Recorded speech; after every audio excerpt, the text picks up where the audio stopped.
Bueno, pues bienvenido a todas y a todas a esta sesión online sobre los programas de ayuda de hidrógeno renovable, proyectos pioneros y singulares y cadena de valor. Y me gustaría pues daros las gracias a todos por estar hoy aquí a esta sesión en exclusiva. Y veo que hay gente de toda España, así que bienvenidos. Por favor, seguid compartiendo en el chat de dónde venís, presentaos para que todos los leamos, que nos hace siempre mucha ilusión ver a tanta gente conectada, tanto si estáis en Zoom como si estáis en YouTube, que también veo que hay bastante gente, así que bienvenidos. Y os voy a contar un poquito entonces sobre esta sesión. Como sabéis, el MITECO ha abierto la convocatoria de ayudas para proyectos pioneros y singulares de hidrógeno renovable, que está dotada de 150 millones de euros, y 4 programas de ayudas a la cadena de valor innovadora del hidrógeno renovable con 250 millones de euros. Y hoy tenemos en exclusiva aquí a Elidae, que nos va a hablar en más detalle de estas convocatorias. Y os voy a contar un poquito antes de empezar cómo va a funcionar la sesión de hoy. Si vosotros ya veis muchas de las sesiones que nosotros tenemos, ya sabéis cómo va más o menos, pero para que os quede claros a todos. En primer lugar, vamos a tener el keynote, la intro por parte de John Groisat, que es el director general del IDAE. Y una vez que John Groisat dé su introducción, pasaremos a lo que son las presentaciones de las convocatorias en sí por parte de Miguel Rodrigo y de Marta Martín, a quien os presentaremos un poquito más tarde por si no los conocéis todavía. Y después, a continuación, tendremos un turno de preguntas y respuestas. La verdad es que ahora mismo en el horario que hemos hecho tenemos 20 minutos para preguntas y respuestas, pero vosotros sabéis perfectamente, porque habéis venido a muchas de estas sesiones, que el tiempo nunca llega. Y por eso lo que hemos hecho es que tenemos a 2 personas que están solamente respondiendo a preguntas que vosotros mandéis online, ¿vale? Entonces, están Santiago y están Sara en la parte de atrás, que no los estáis viendo, pero podéis ver que están ahí conectados, Santiago González y Sara Pérez, y ellos van a estar respondiendo escribiendo desde el minuto 1 todas las preguntas que vosotros tengáis. Entonces, yo lo que os recomiendo es que las preguntas las vayáis enviando cuanto antes las tengáis, y para enviarlas y gestionarlas apropiadamente tenéis que enviarlas por la caja de preguntas y respuestas que está en la parte de abajo de la barra de herramientas. Os lo digo porque se pierden las preguntas que mandáis a través del chat, ¿vale? Entonces, mandadlas a través de la caja de preguntas y respuestas. Estamos grabando esta sesión, como sabéis, como todas las otras, y también estamos ahora mismo mandando online y tendréis acceso a los materiales que veis en la pantalla. Entonces, ahora que os he dicho toda la parte de housekeeping, ya lo único que me queda es pedirle a Valeria, por favor, que quite ya nuestra pantalla y darle a Joan su pantalla para que él nos dé la bienvenida. Adelante, Joan, quítate el mute, por favor, y danos la bienvenida. Pues muchas gracias. Buenos días, Belén. Buenos días a todas y todos. En primer lugar, muchísimas gracias por participar en esta sesión que espero pueda ofrecer algunas de las claves, ¿no?, imprescindibles de estas convocatorias que estamos lanzando, que están abiertas ahora mismo, ligadas al hidrógeno renovable, tanto para el impulso de proyectos pioneros singulares de hidrógeno renovable como para el desarrollo de la cadena de valor. Somos más de 551, sigue subiendo personas conectadas ahora mismo, más de 1.300 inscritos inicialmente, que entiendo que se están conectando en estos momentos, lo cual refuerza esa idea, ¿no?, de que el hidrógeno renovable, a pesar de ser un sector, una tecnología incipiente todavía en España cuando hablamos de hidrógeno renovable, tiene un enorme potencial y un enorme interés en nuestro país. Y además es muy grato ver a personas conectadas de todos los ámbitos, ¿no?, la cuádruple hélice prácticamente. Veo personas conectadas del sector público, sector privado, sector académico, sociedad civil, y en el ámbito del sector privado, tanto empresas tecnológicas como energéticas, como desarrolladores. O sea que es realmente una representación, ¿no?, de lo que busca ser esta apuesta por el hidrógeno renovable en nuestro país. No me quiero llevar mucho tiempo para que podamos llegar a esas preguntas y respuestas al final, que yo creo que es la clave de esta jornada, pero sí que quería enmarcar estas convocatorias inicialmente, ¿no? Como sabéis, venimos trabajando desde hace ya algo más de año y medio en todo el paquete de recuperación tras la crisis económica y social derivada del COVID-19, y desde el primer momento, desde el Gobierno de España, pero también como parte de la comunidad internacional, teníamos clarísimo que la recuperación económica tenía que ser verde. ¿Por qué una recuperación económica verde?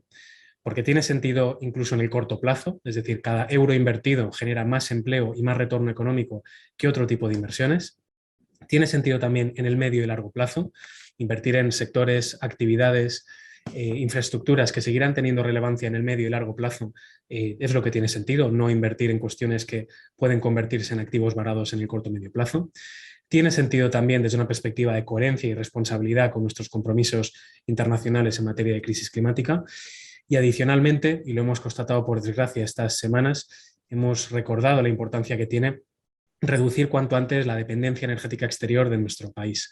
El PNIE, que el Plan Nacional Integrado de Energía y Clima, calculaba que en la próxima década nos podemos ahorrar más de 67.000 millones de euros en importación de combustibles fósiles si somos capaces de implementar las medidas del PNIEC. Aplicándole una sensibilidad a la luz de la crisis actual, los precios actuales, esos ahorros en importación de combustibles fósiles que podríamos conseguir en toda la década pueden incluso superar los 100.000 millones de euros. Es decir, la reducción de la dependencia energética exterior no solo es una cuestión ambiental, es una cuestión también económica, también social, también geopolítica y de vecindad, como estamos viendo. Y al final, el poder contar con recursos autóctonos, recursos renovables, se traduce directamente a la factura que pagamos al final de mes desde casa, a la competitividad de nuestras empresas y al potencial, en definitiva, que tiene nuestra economía. Todo ello no arrancamos de cero. Como sabéis, tenemos un marco estratégico de energía y clima en el que venimos trabajando desde hace años, con ese PNIE, que es el Plan Integrado de Energía y Clima a 10 años vista, y esa estrategia a largo plazo 2050, que busca esa neutralidad climática, como muy tarde en 2050, que ya la propia Comisión Europea planteaba que es una base muy sólida para esos fondos europeos, para ese plan de recuperación, que nos tienen que permitir esa doble visión: reactivar la economía, pero no hacerlo dando un paso atrás, volviendo a una situación anterior al COVID, sino construyendo, cambiando el modelo de negocio y buscando bases para la reindustrialización, la recuperación, en base a la construcción de un nuevo modelo que nos tiene que permitir, como decía, ¿no?, recuperar actividad industrial, reducir dependencia energética y aprovechar recursos autóctonos, renovables, como es el caso que estamos hablando hoy. La conclusión son esos casi 70.000 millones de euros que suponen el plan de recuperación, de los cuales casi el 40% son transición ecológica y de los cuales un poco más del 15%, prácticamente 1 de cada 7 euros de ese plan de recuperación, transformación y resiliencia, nos está tocando gestionarlo, impulsarlo desde aquí, desde el IDAE, parte del Ministerio para la Transición Ecológica y el Reto Demográfico. Y en todo este contexto y en todo este marco, con ese objetivo de las 0 emisiones en el año 2050, el hidrógeno renovable es clave, obviamente, ¿no?, para la descarbonización y especialmente para la descarbonización de eso que llamamos los sectores difíciles de descarbonizar. Esos sectores donde la electrificación u otros usos directos de renovable no son viables, como pueden ser la industria, como pueden ser transporte pesado. En definitiva, usos energéticos donde se necesita una alta densidad energética, una elevada temperatura, donde es necesario un combustible, un vector energético como puede ser el hidrógeno. Y el hidrógeno renovable. La apuesta en el caso de España es clara, es sin ambigüedades por el hidrógeno verde, el hidrógeno renovable, sin entrar en otros colores y otros matices del hidrógeno, porque entendemos que es lo compatible con el largo plazo, es lo compatible con dirigir todas las inversiones a cuestiones que sigan siendo viables, sigan siendo vigentes en el año 2050 y es lo más competitivo para España. Nuestros recursos renovables son punteros, son vanguardistas en Europa, tanto en cuanto a el propio recurso renovable como la cadena de valor y por tanto tiene todo el sentido del mundo que nos especialicemos en ese impulso del hidrógeno renovable. Como bien sabéis también, tenemos la hoja de ruta del hidrógeno que marcaba que España pueda contribuir en el 10% del objetivo europeo de producción renovable, pero sobre todo el objetivo es posicionarnos bien en esa carrera tecnológica que estamos viendo en la cadena de valor del hidrógeno renovable. No va solo de producir, de aprovechar nuestro recurso renovable para producir hidrógeno, sino que eso sea con tecnología, con capacidades, con industria diseñada y fabricada en España. Y lo que hemos visto también, yo creo que la elevada participación de la jornada de hoy es prueba de ello, que fijando objetivos ambiciosos, fijando líneas claras de actuación, fijando una apuesta clara por parte de la Administración, el sector privado, el sector académico, la innovación, el interés industrial, tecnológico, económico, viene detrás y se pone encima de la mesa. Esto lo concretamos o hemos conseguido dedicar una partida de 1.555 millones de euros del Plan de Recuperación, Transformación y Resiliencia a ese componente 9 del Plan de Recuperación, focalizado en hidrógeno renovable. que no es un desideratum, que no es una idea, sino que son tecnología, capacidades y proyectos reales, con cara y ojos, con nombres y apellidos. Precisamente, y a modo de ejemplo simplemente, la semana pasada pudimos estar en la inauguración de la primera planta industrial de hidrógeno renovable en el sur de Europa, el proyecto Power to Green Hydrogen en Mallorca, donde además, como IDAE, supone una parte de nuestra inversión, es decir, participamos como un socio más en ese consorcio formado por más de 30 agentes públicos y privados. Y una de las cosas más interesantes de esa visita fue constatar que estamos hablando de un proyecto de 100% tecnología europea y 70% tecnología española. Por tanto, no hablamos en genérico, no hablamos de un ideal, sino que hablamos, como digo, de capacidades, de potencial, de tecnología reales y disponibles ya en nuestro país. Lo que tenemos claro es que el hidrógeno renovable no es o no debe ser una apuesta de gobierno, sino una apuesta realmente de país. Y eso lo hemos intentado aplicar en cada uno de los pasos para desarrollar los instrumentos de apoyo.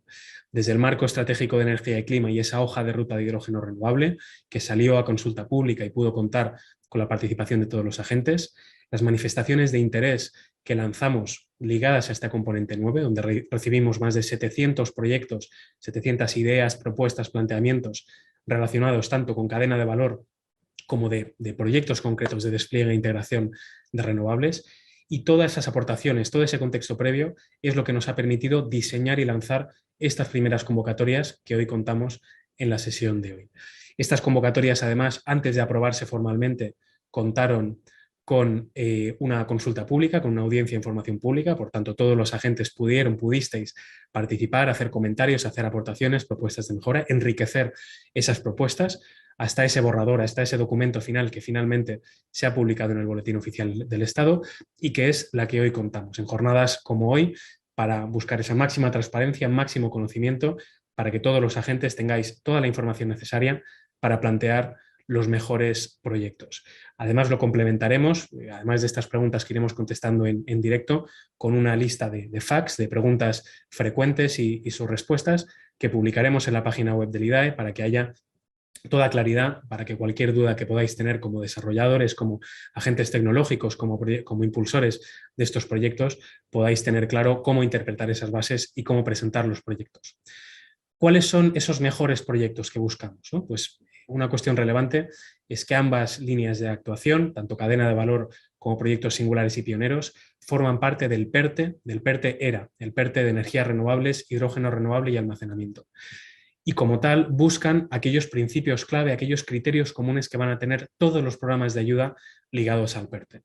Es decir, buscamos proyectos que sean innovadores, que maximicen la innovación, proyectos que cuenten con las pymes, la gran mayoría, más del 90 y tantos % de nuestro tejido industrial son pequeñas y medianas empresas, son autónomos y buscamos, por tanto, que los proyectos o bien sean impulsados por pymes o cuenten con participación de pymes en alguna fase de ese desarrollo. Buscamos también un impacto social, económico y también de género de esos proyectos. Vamos a pedir que los proyectos que se presenten calculen qué impacto van a tener en el territorio, en el entorno, qué perspectiva de género también se incluye. Recordemos, además, conmemorábamos el 8 de marzo hace escasas semanas, el sector de las renovables tiene una ligeramente menor brecha de género que el resto del sector energético, pero sigue abriendo una brecha importante. Y si nos dejamos fuera la mitad de la población, va a ser imposible lograr todo el potencial intelectual y de consecución de los objetivos que tenemos en nuestro país. Y otra de las cuestiones que es clave para nuestro ministerio, que es clave para el gobierno, como es la transición justa, es decir, apoyar aquellos territorios donde se están produciendo cierres de centrales térmicas, y el reto demográfico, ese más del 85% del territorio de nuestro país, donde vive menos del 14% de la población y donde los proyectos de energía, los proyectos de renovables pueden suponer generación de empleo, generación de actividad y, por tanto, fijación de población. Esto, de alguna forma, son las grandes ideas, los grandes pilares que buscamos en esos proyectos donde buscamos, como digo, no solo la excelencia energética, sino la excelencia en el impacto social, económico, territorial de los proyectos. A continuación, mis compañeros Miguel Rodrigo y Marta Martín, respectivamente, os contarán todo el detalle de las convocatorias, pero en definitiva, como sabéis, se trata de impulsar proyectos pioneros con esa viabilidad comercial que demuestren la realidad de la descarbonización a través del hidrógeno renovable y favorecer, en segundo lugar, el conocimiento técnico, el desarrollo de avances tecnológicos en toda la cadena de valor para que España sea puntera no solo en aprovechamiento, en producción de hidrógeno renovable, sino que toda esa transición energética española, europea y global pueda contar con aportación diseñada y fabricada en España. Termino como empezaba, muchísimas gracias a todas y todos por la participación. Os animo a que hagáis todas las preguntas que tengáis. Si queda alguna fuera, la podremos resolver también en esa lista de preguntas y respuestas frecuentes que colgaremos en la página web. Y desearos que sea muy productiva y que presentéis, como decía, esos buenos proyectos para que el despliegue del hidrógeno renovable empiece ya, se acelere ya en las mejores condiciones. Muchísimas gracias.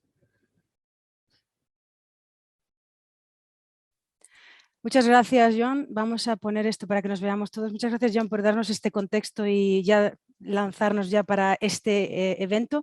Y le habéis hecho mucho caso, Joan, porque tenemos casi 80 preguntas ya. Están respondiendo Sara y Santiago ahí como pueden, pero bueno, sí que son muchas más de las que en principio yo pensaba, así que un poquitín de paciencia, vamos a hacer lo posible.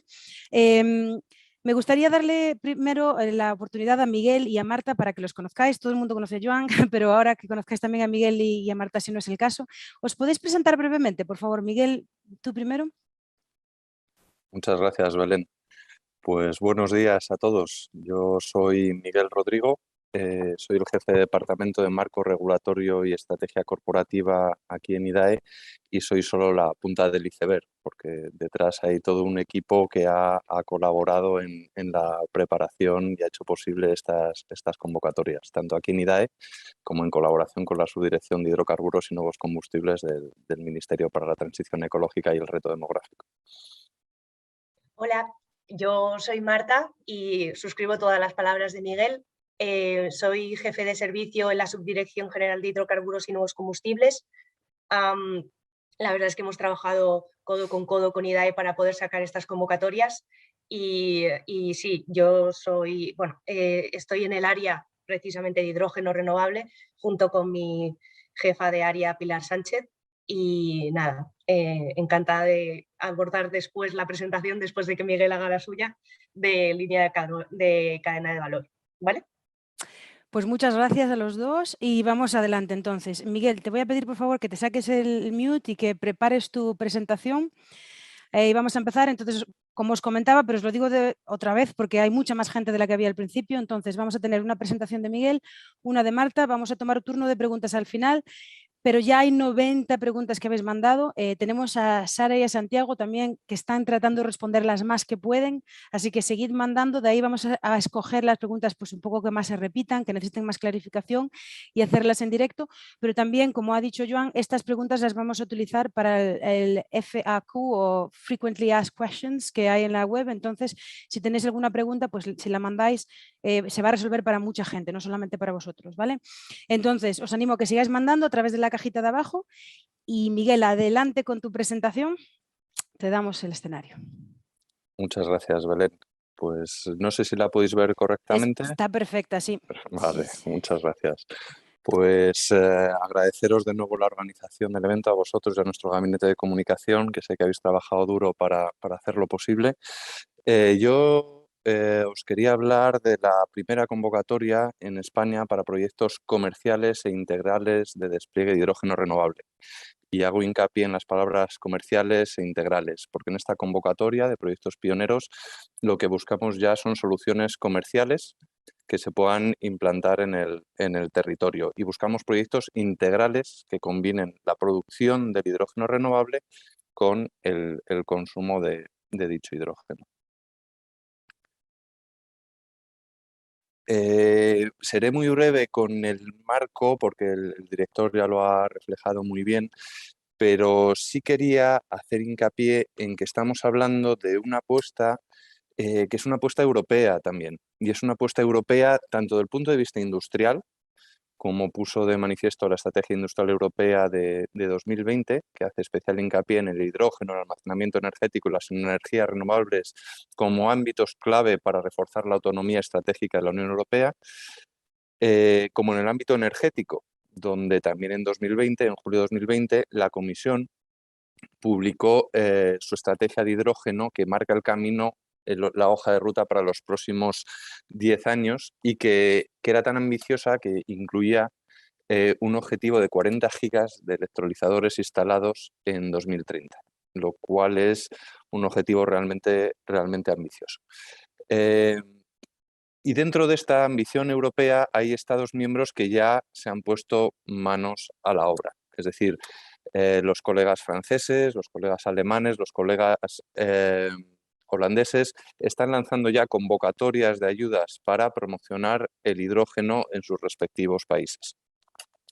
Las menciono en concreto porque nosotros, a la hora de diseñar los instrumentos de ayuda que os vamos a comentar, hemos hecho un benchmarking de lo que había por ahí fuera y en concreto el caso francés nos resultó especialmente interesante y si lo conocéis, las convocatorias que hizo ADEME en 2020 podréis encontrar bastantes similitudes. Pero no solo los Estados miembros están sacando ayudas, sino que también la Clean Hydrogen Joint Undertaking, que tiene un programa de trabajo para este año 2022 con un presupuesto de 300 millones de euros para actuaciones en distintos ámbitos de toda la cadena de valor del hidrógeno renovable. Entonces, creo que es relevante que seamos conscientes que hay una sensación de que a nivel europeo de que es el momento de apostar por el hidrógeno renovable y que hay países muy potentes a nivel europeo que se están posicionando a nivel industrial y a nivel energético en materia de hidrógeno renovable. Justo ayer miraba la página de ADEME y la convocatoria de 2020 han sacado una nueva convocatoria que está actualmente abierta para presentar solicitudes. Y si hablamos de los proyectos de interés común europeo, el famoso IPCEI de hidrógeno, también estos países, Francia y Alemania, están haciendo una apuesta importante por hacer aportes financieros importantes al IPCEI, del entorno de los 1.500 millones de euros. ¿Esto cómo nos pilla en España? Pues afortunadamente no nos coge con el paso cambiado. Afortunadamente, como decía el director, contamos con un marco estratégico de energía y clima que ha servido como base para la preparación de todo lo relativo a energía del Plan de Recuperación, Transformación y Resiliencia.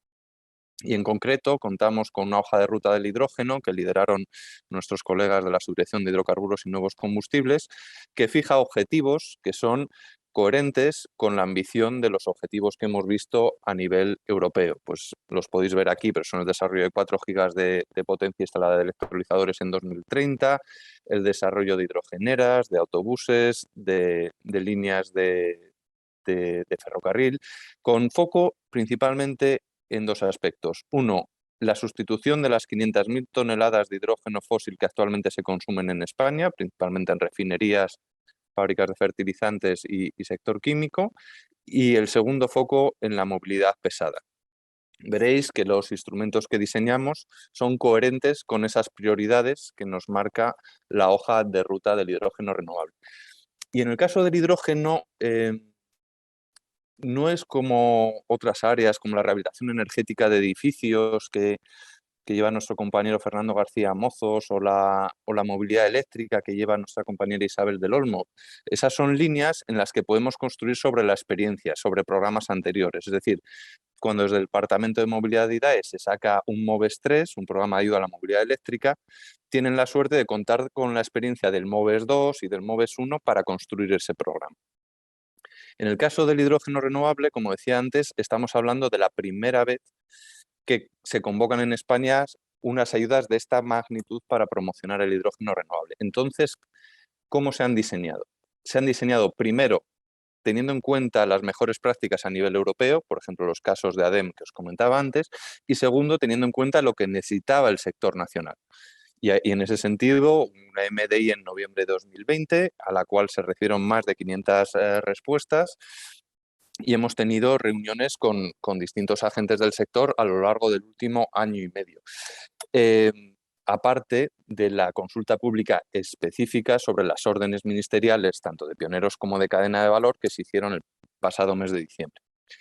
Sobre estas reuniones con los agentes del sector, os quería hacer un pequeño comentario, que es que en el momento actual, cuando ya hemos abierto las ventanillas, por ejemplo, de la convocatoria de pioneros, nosotros entendemos que las empresas tengáis interés en tener reuniones bilaterales con nosotros, en consultar dudas, pero aquí tenemos que tener especial cuidado para que haya simetría de información. Es decir, estamos ante unos procesos de concurrencia competitiva donde aquellos interesados en presentar proyectos lo harán con las condiciones que se fijan en las convocatorias, y lo que no podemos hacer ahora mismo es atender reuniones bilaterales con empresas que preparen proyectos, porque estaríamos generando asimetría de información. De alguna forma podría haber una desigualdad de oportunidades entre los distintos agentes. Entonces, eso que en IDAE llevamos en el ADN, que es vernos con vosotros cuando lo requiráis para conocer exactamente qué necesita el sector, ahora mismo no estamos en condiciones de hacerlo para garantizar esa objetividad a lo largo de todo el proceso. Como os comentábamos, estas ayudas se enmarcan dentro del Plan de Recuperación, Transformación y Resiliencia, y en concreto dentro del componente 9 del plan, que si no lo habéis visitado, recomiendo visitar la página web de Presidencia, que tiene un apartado específico para el plan de recuperación, que es especialmente completo y donde podréis ver documentos como el que veis aquí, la descripción del componente 9 del plan, pero también la decisión de ejecución del Consejo de la Unión Europea que aprueba el plan de recuperación, y el Operational Arrangement, que es un acuerdo entre la Comisión y España sobre cómo se va a demostrar el cumplimiento de los hitos y objetivos en los que se basa el plan. Aquí me gustaría recordar también, aunque el foco de esta jornada sean las inversiones y sean las ayudas, que el plan de recuperación es un plan de reformas y un plan de inversiones, y que hay áreas donde lo único que harán falta probablemente sean ayudas para superar el funding gap, pero hay otras áreas donde hacen falta tanto ayudas como reformas, y la del hidrógeno renovable es una de ellas.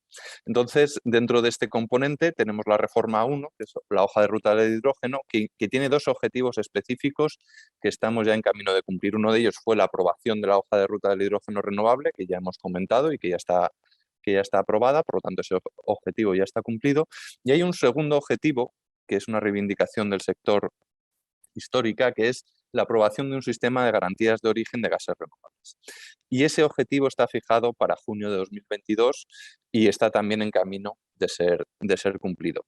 Os lo comento únicamente porque tengamos la foto completa. El apoyo al hidrógeno renovable no puede pasar únicamente por ayudas, sino que tiene que ser una combinación de ayudas y apoyo regulatorio y reformas regulatorias.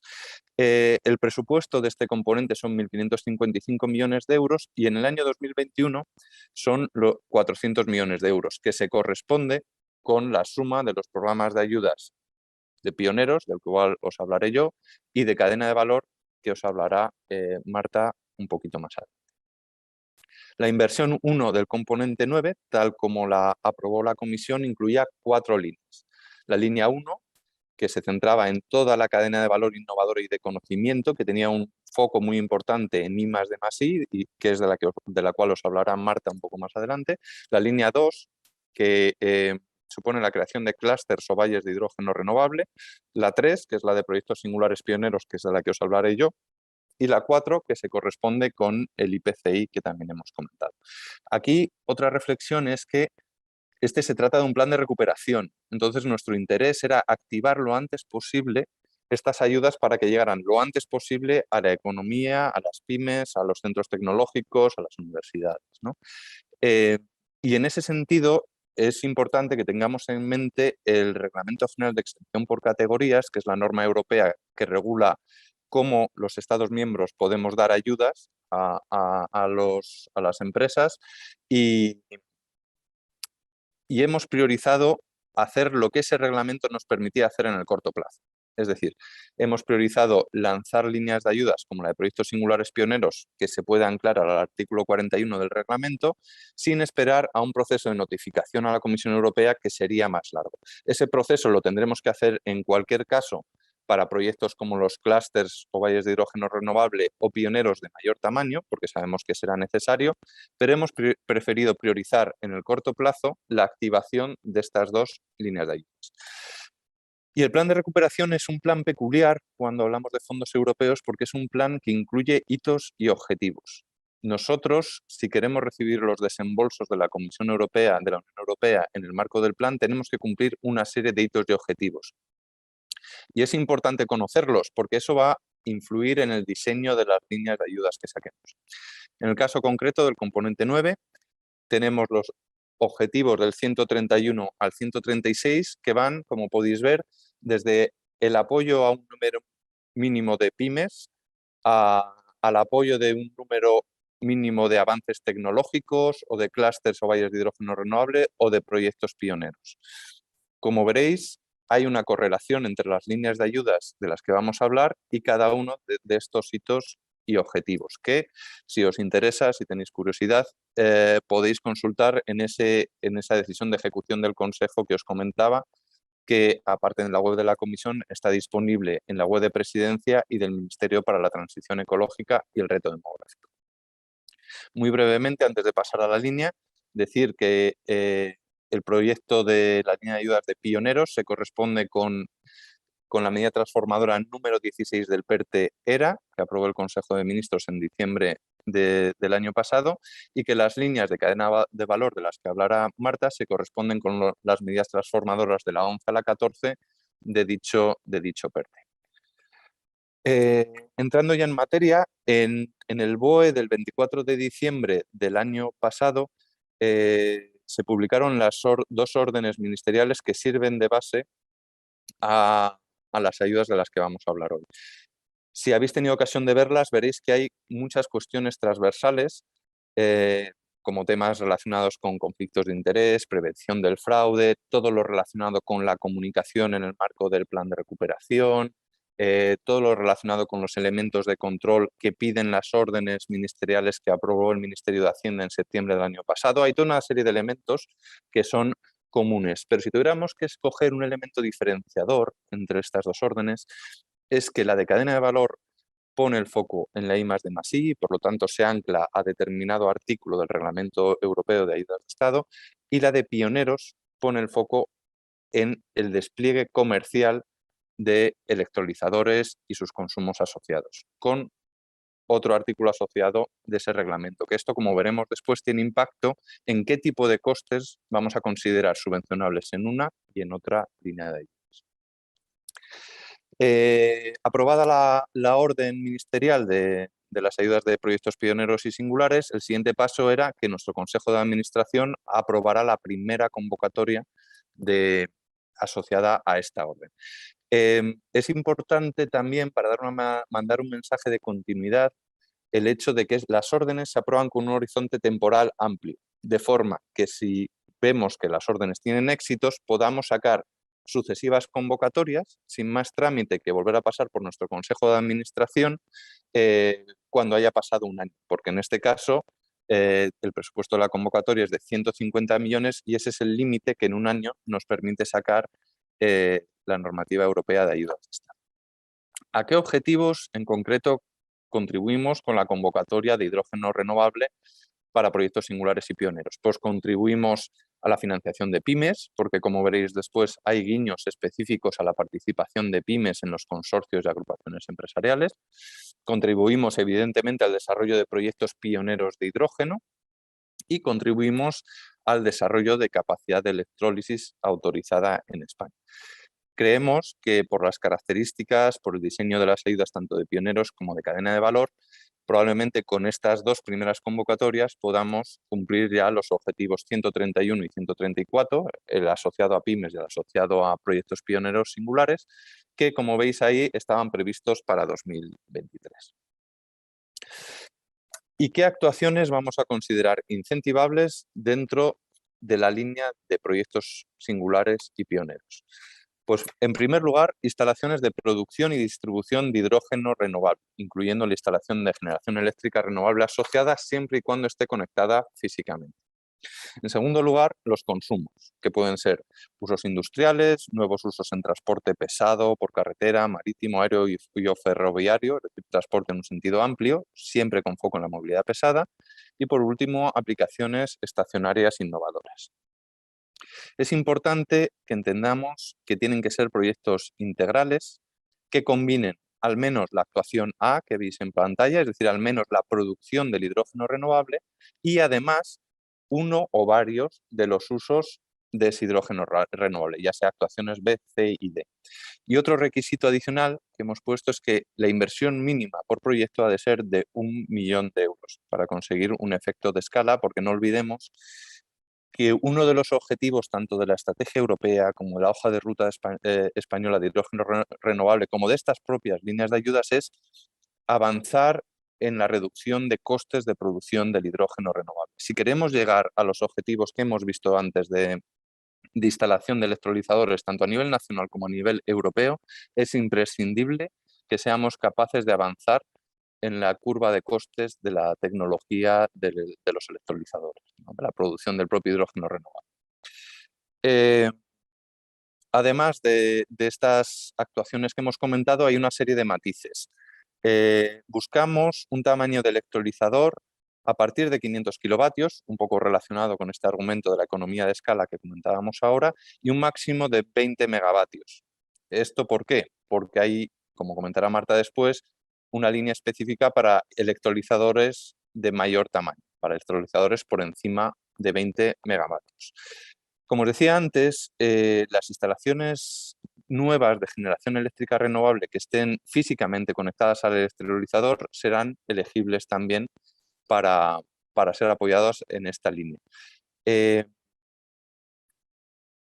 Aquí es importante que también tengamos en cuenta que hay una normativa europea en preparación que condiciona el cómo se puedan apoyar estas líneas, que es el acto delegado de adicionalidad que se deriva de la directiva de renovables, que está aún por publicar por parte de la Comisión. Además de esto, las infraestructuras de almacenamiento, acondicionado y distribución también serán elegibles. Como veremos después, con CAPs, de forma que el foco de las ayudas pueda ir al núcleo de los proyectos, que tiene que ser el electrolizador, que es sobre lo que tenemos un objetivo claro y vinculante que cumplir para obtener los desembolsos asociados al plan de recuperación. A fin de medir de alguna forma la solidez de los proyectos, pedimos que los beneficiarios potenciales de la ayuda identifiquen consumos, de forma que se identifique de forma agregada al menos el 30%, o sea que hay un consumo asociado a al menos el 30% del hidrógeno renovable producido anualmente. Y pedimos que al menos un 80% de ese consumo esté vinculado a las actuaciones que hemos identificado como prioritarias de forma coherente con la hoja de ruta, que son los usos industriales, son los usos en movilidad o las aplicaciones estacionarias innovadoras. En cuanto a los usos industriales, la prioridad está en la sustitución de hidrógeno gris.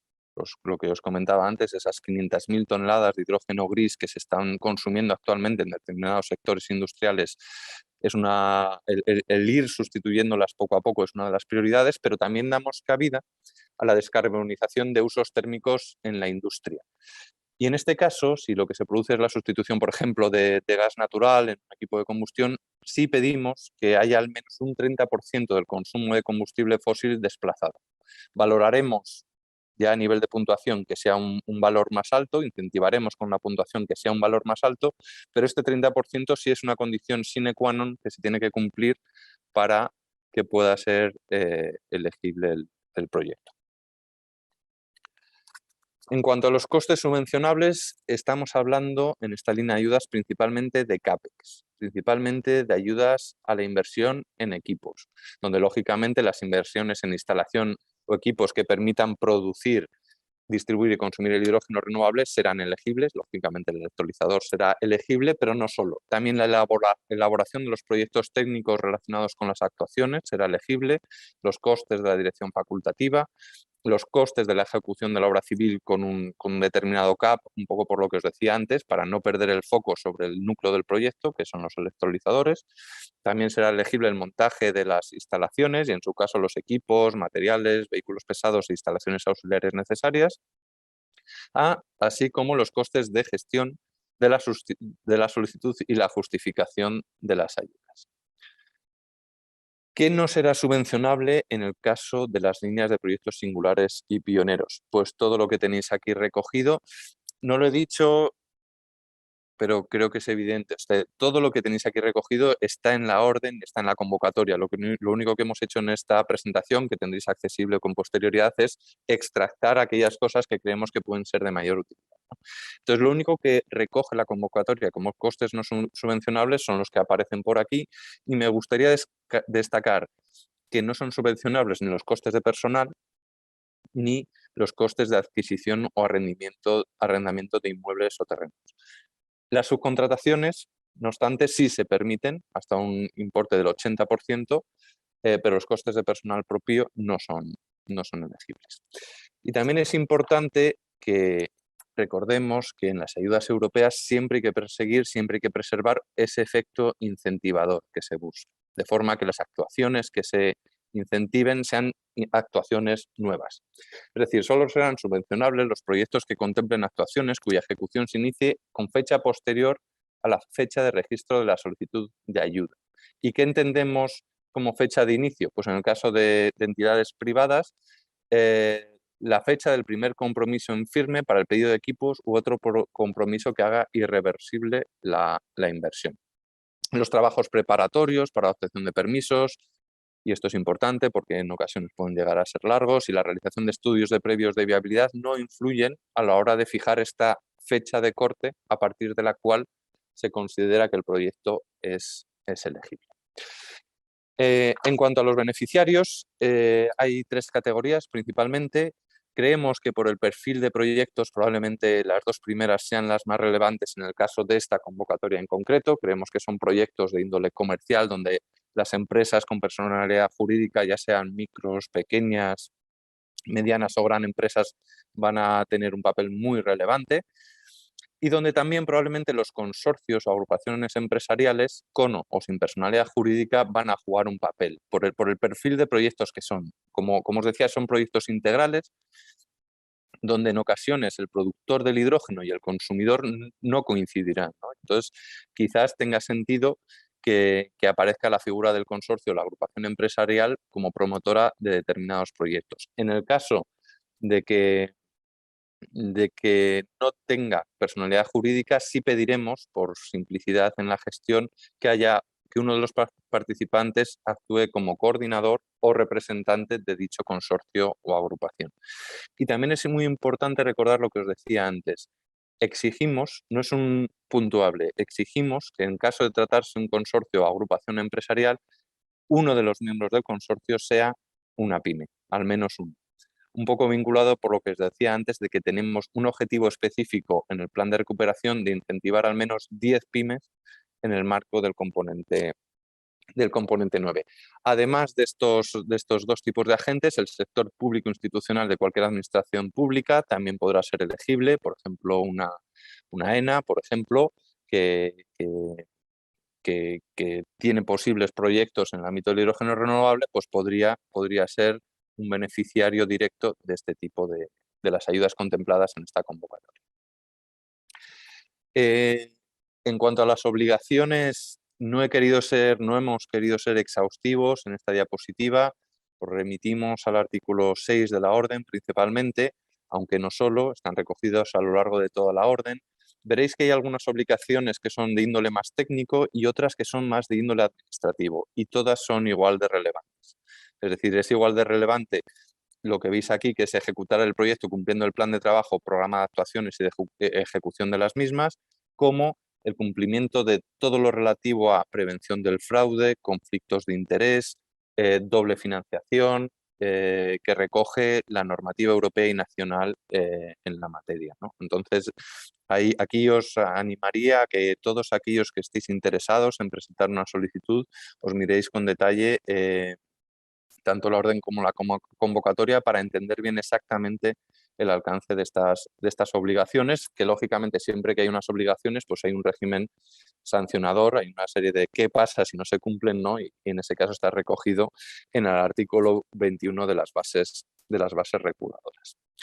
En cuanto a los criterios, son criterios excluyentes de esta convocatoria de pioneros: la no adecuación del proyecto a los requisitos de la convocatoria, obviamente, no encuadrarse el proyecto en ninguna de las tipologías de actuación que figuran en el anexo 1, que son las que hemos comentado.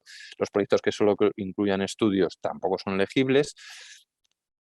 Y tampoco son elegibles actuaciones que ocasionen un perjuicio significativo al medio ambiente, que el principio DNSH, no sé si estáis familiarizados con él. Yo hasta hace unos meses no lo estaba, pero creo que vamos a ir a hablar mucho de esto en los próximos años. Así que luego en una diapositiva específica lo veremos en concreto. Y tampoco también es un criterio excluyente el no alcanzar una puntuación mínima de 50 puntos en los criterios de valoración que se han fijado en el anexo 2 de la convocatoria. ¿Por qué? Porque lógicamente queremos una calidad mínima de proyectos. Sabemos que hay mucho interés, sabemos a través de la MDI que hay muchos proyectos, pero necesitamos que los proyectos compitan entre sí y que incentivar a los mejores de esos proyectos. En cuanto a los criterios de valoración, veréis que se asemejan cualitativamente a los criterios de cadena de valor y a los criterios que podáis ver en otras convocatorias del PERTE. Y no es casualidad. Lógicamente hemos querido intentar que bajo el paraguas del PERTE y atendiendo a las especificidades de cada una de las convocatorias, hay una serie de criterios comunes que nos sirvan para objetivar la calidad de los proyectos, ¿no? Lo que sí variará, y veréis después con la presentación que haga Marta, es la puntuación máxima que tendrá cada uno de esos criterios, porque no es lo mismo una aplicación comercial de un electrolizador que una ayuda a la innovación en materia de movilidad o en materia en cualquier otra de las aplicaciones de la cadena de valor, ¿no? Entonces, lógicamente iremos jugando con esa puntuación, adaptándola a cada una de las convocatorias.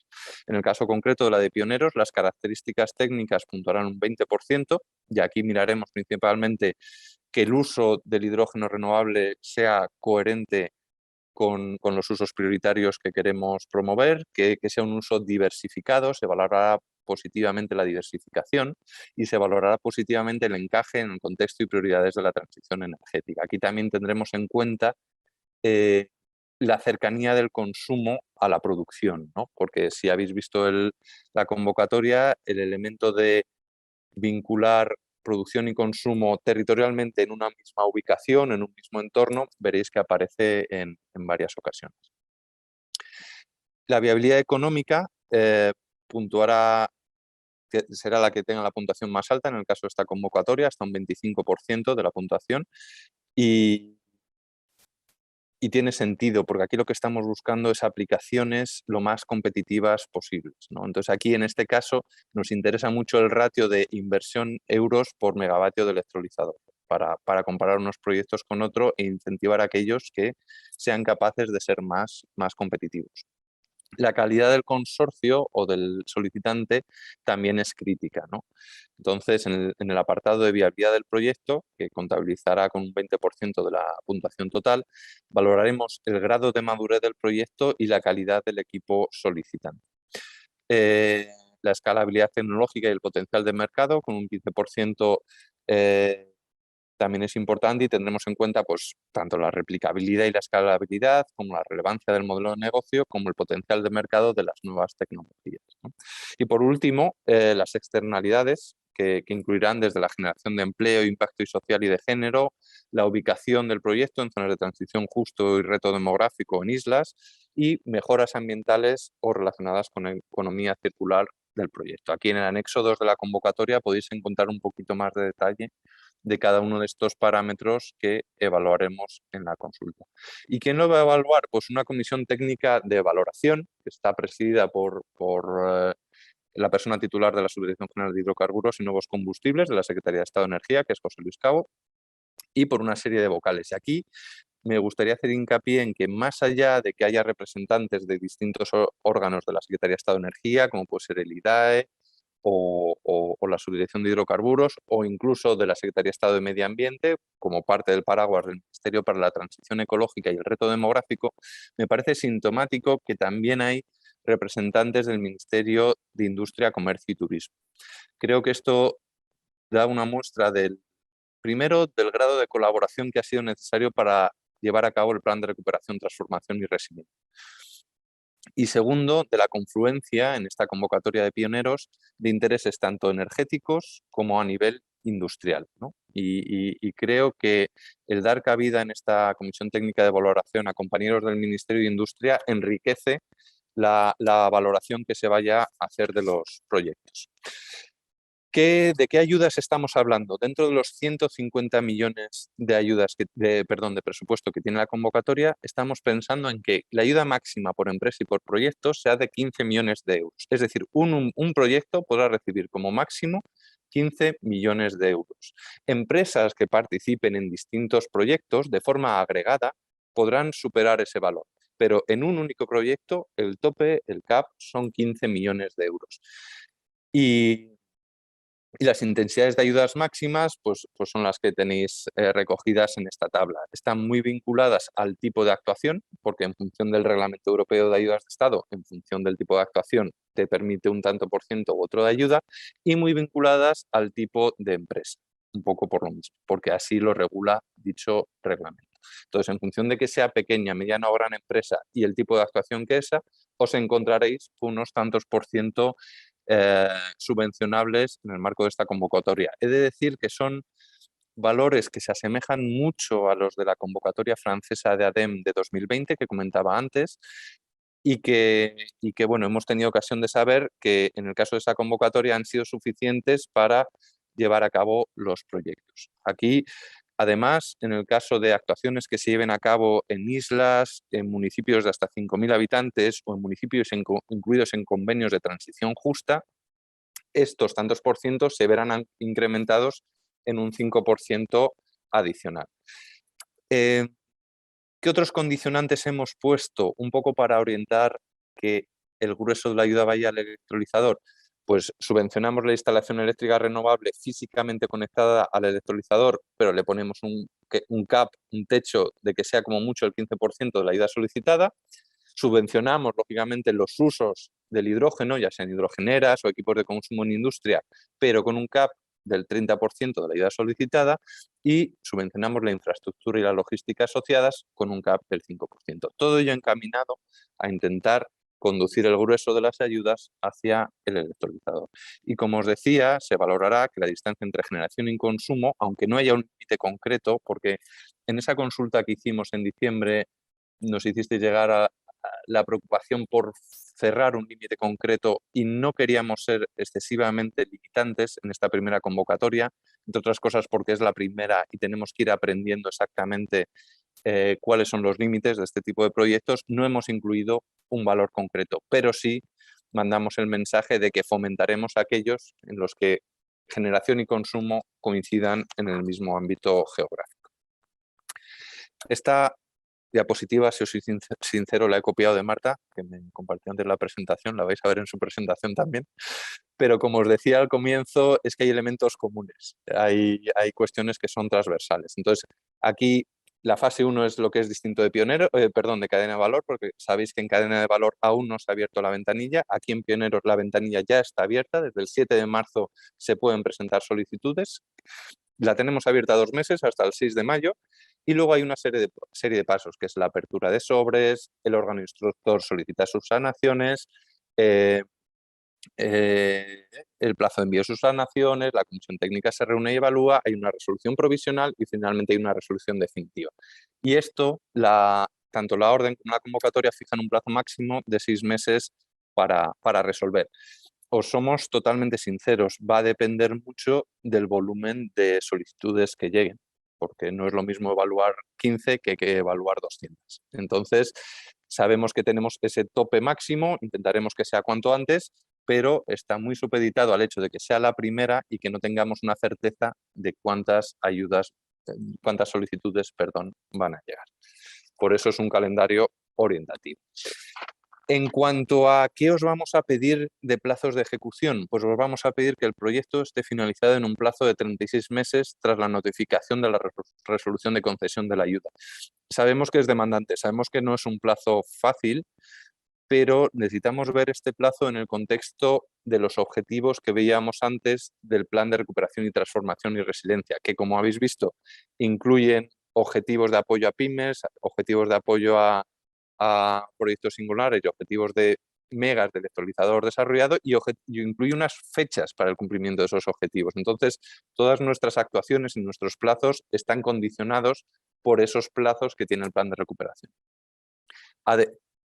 Además de estar concluido en un plazo de 36 meses tras la notificación de la resolución de concesión de la ayuda, por las particularidades concretas de los proyectos pioneros, cuando sea de aplicación vamos a pedir una serie de hitos intermedios a los 15 meses, a los 18 meses y a los 28 meses para verificar que el proyecto va evolucionando de una forma que nos permita comprobar que a los 36 meses pueda estar finalizado.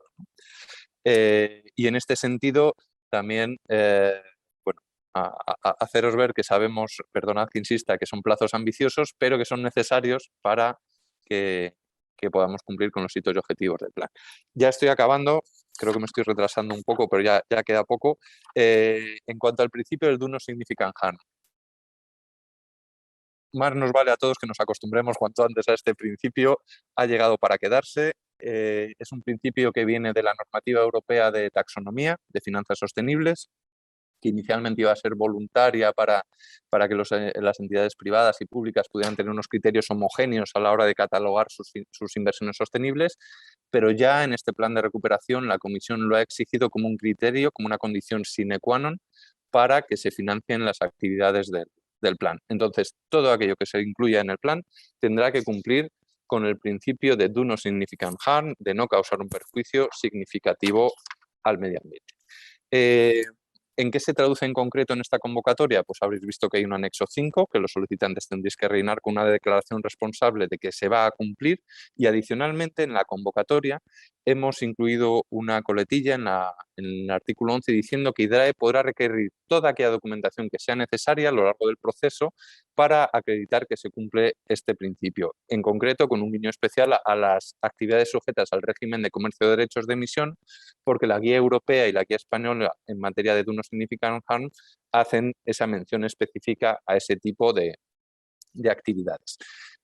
Hay una serie de obligaciones también en materia de comunicación y difusión que no son específicas de esta convocatoria, que son transversales a todas las líneas que vais a encontrar asociadas al plan de recuperación, desde las de autoconsumo que salieron en junio del año pasado a las de almacenamiento que sacó la subdirección de Miriam Bueno hace unas semanas a estas mismas. Esas obligaciones son transversales. Lo que cambia es que el manual de imagen se hace específico para cada una de las líneas de ayudas, y en el caso de pioneros, pues habrá en la web del IDAE un manual de imagen que aquellos que sean ya beneficiarios, todavía no os preocupáis, todavía no tenéis que hacer nada, pero si sois beneficiarios tendréis que seguir para que podamos cumplir como Estado miembro con las obligaciones que nos impone el plan de recuperación.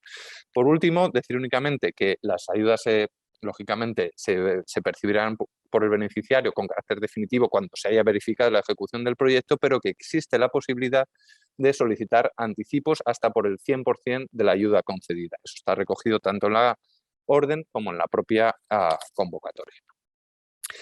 Y animaros a visitar la sede electrónica, porque en la sede electrónica del IDAE ya podéis descargaros, ya podéis consultar los documentos que hay que presentar para poder presentar una aplicación a esta convocatoria. Aquí añadiremos a lo largo de esta semana, espero, el documento de preguntas frecuentes que estamos construyendo tanto con experiencia de programas previos, porque hay cuestiones transversales, como con todas las dudas que ya nos habéis ido haciendo llegar. Entonces, ese documento a lo largo de esta semana espero que pueda estar aquí. Son documentos vivos, es decir, el Excel, si identificamos una errata, lo volveremos a subir, lo renombraremos para que todos seáis conscientes de que se ha subido, pondremos un disclaimer para que sea fácilmente identificable, pero aquí tenéis la correlación de documentos necesarios. Aquí tenéis desde la memoria descriptiva, que es la principal vía que tendremos nosotros para conocer el proyecto, hasta el plan estratégico que requieren las bases, a la información financiera del proyecto, que en este caso concreto es bastante exhaustiva. Hay también, muy importante, declaraciones de ausencia de conflicto de interés, que son necesarias para todo el tema que os comentaba antes de cumplir con la normativa europea y nacional de ayudas de Estado. Y por mi parte, nada más. Animaros a que visitéis la sede electrónica, a que nos hagáis llegar a este mail que veis aquí las dudas en concreto que tengáis asociadas a esta convocatoria en concreto.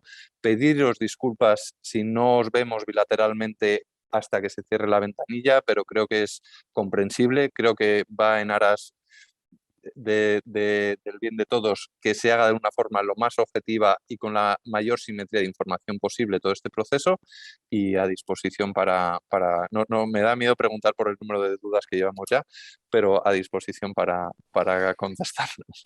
No te preocupes porque te quito yo el miedo enseguida. Tenemos 199 abiertas y ahí están Sara y Santiago dándole, estamos haciendo todo lo que podemos, pero la verdad es que ante tanta aluvión, la verdad es que no vamos a ser no va a ser posible responderlas a todas, pero bueno, os las pasamos a ver si se puede pasar a esa lista de preguntas. Sí, ahí Y- Belén, si me permites muy brevemente mandar Sí. ese mensaje de tranquilidad. O sea, no se va a quedar ninguna duda sin contestar. A lo mejor tenemos que agrupar algunas que puedan ser similares, pero acabaremos contestando todas. Sí, y hago hincapié de nuevo, yo veo que muchas están llegando a través del chat y yo estoy pidiendo una por una que por favor las mandéis a través de la lista, es porque se gestionan más fáciles, pero también quedan todas después grabadas para poder mandárselas al IDAE para que las ponga en su lista de fax, así que por favor mandadlo a través de la cajita de abajo, ¿vale? Y Marta, ya sin más, ya estamos preparados para ti, si te sacas el micrófono y bueno, te pediría ahora Miguel que si puedes echar un vistazo y ver a lo mejor 4, 5 o 6 que queréis responder en directo, porque realmente no vamos a tener tiempo para mucho más, ya que vamos un poquitín retrasados, pero creo que es importante, porque algunas de las preguntas que están preguntando las estáis respondiendo según vais presentando. Entonces es importante que le demos ese tiempo a esas presentaciones, creo yo. Marta, cuando quieras, estamos preparados para ti. Quítate el mute primero. Ya está, ¿me escucháis bien? Sí. Y si puedes compartir la pantalla. Una cosa, yo una pregunta que he respondido muchísimas veces, llevo muchas más de una docena, es el tema de las grabaciones y los materiales. Si os habéis apuntado a esto, os llegará un email en 2-3 días max con un enlace donde podéis volver a ver esta grabación y podéis bajaros los materiales que estáis viendo en la pantalla. Así que no os preocupéis que os va a llegar. Ponernos en vuestra lista segura para asegurarnos de que os llega al inbox en vez de a spam, ¿vale? Pero no hay problema, nosotros os mandaremos ese enlace. Y adelante, Marta. ¿Lo veis bien? Lo vemos perfectamente. Dale hacia adelante para yo asegurarme. Sí, Venga. perfecto. Adelante. Vale, genial. Bueno, pues nada, me toca a mí. Perdonadme un momento que me sitúe bien. A ver. Es que tenía preparado un documento.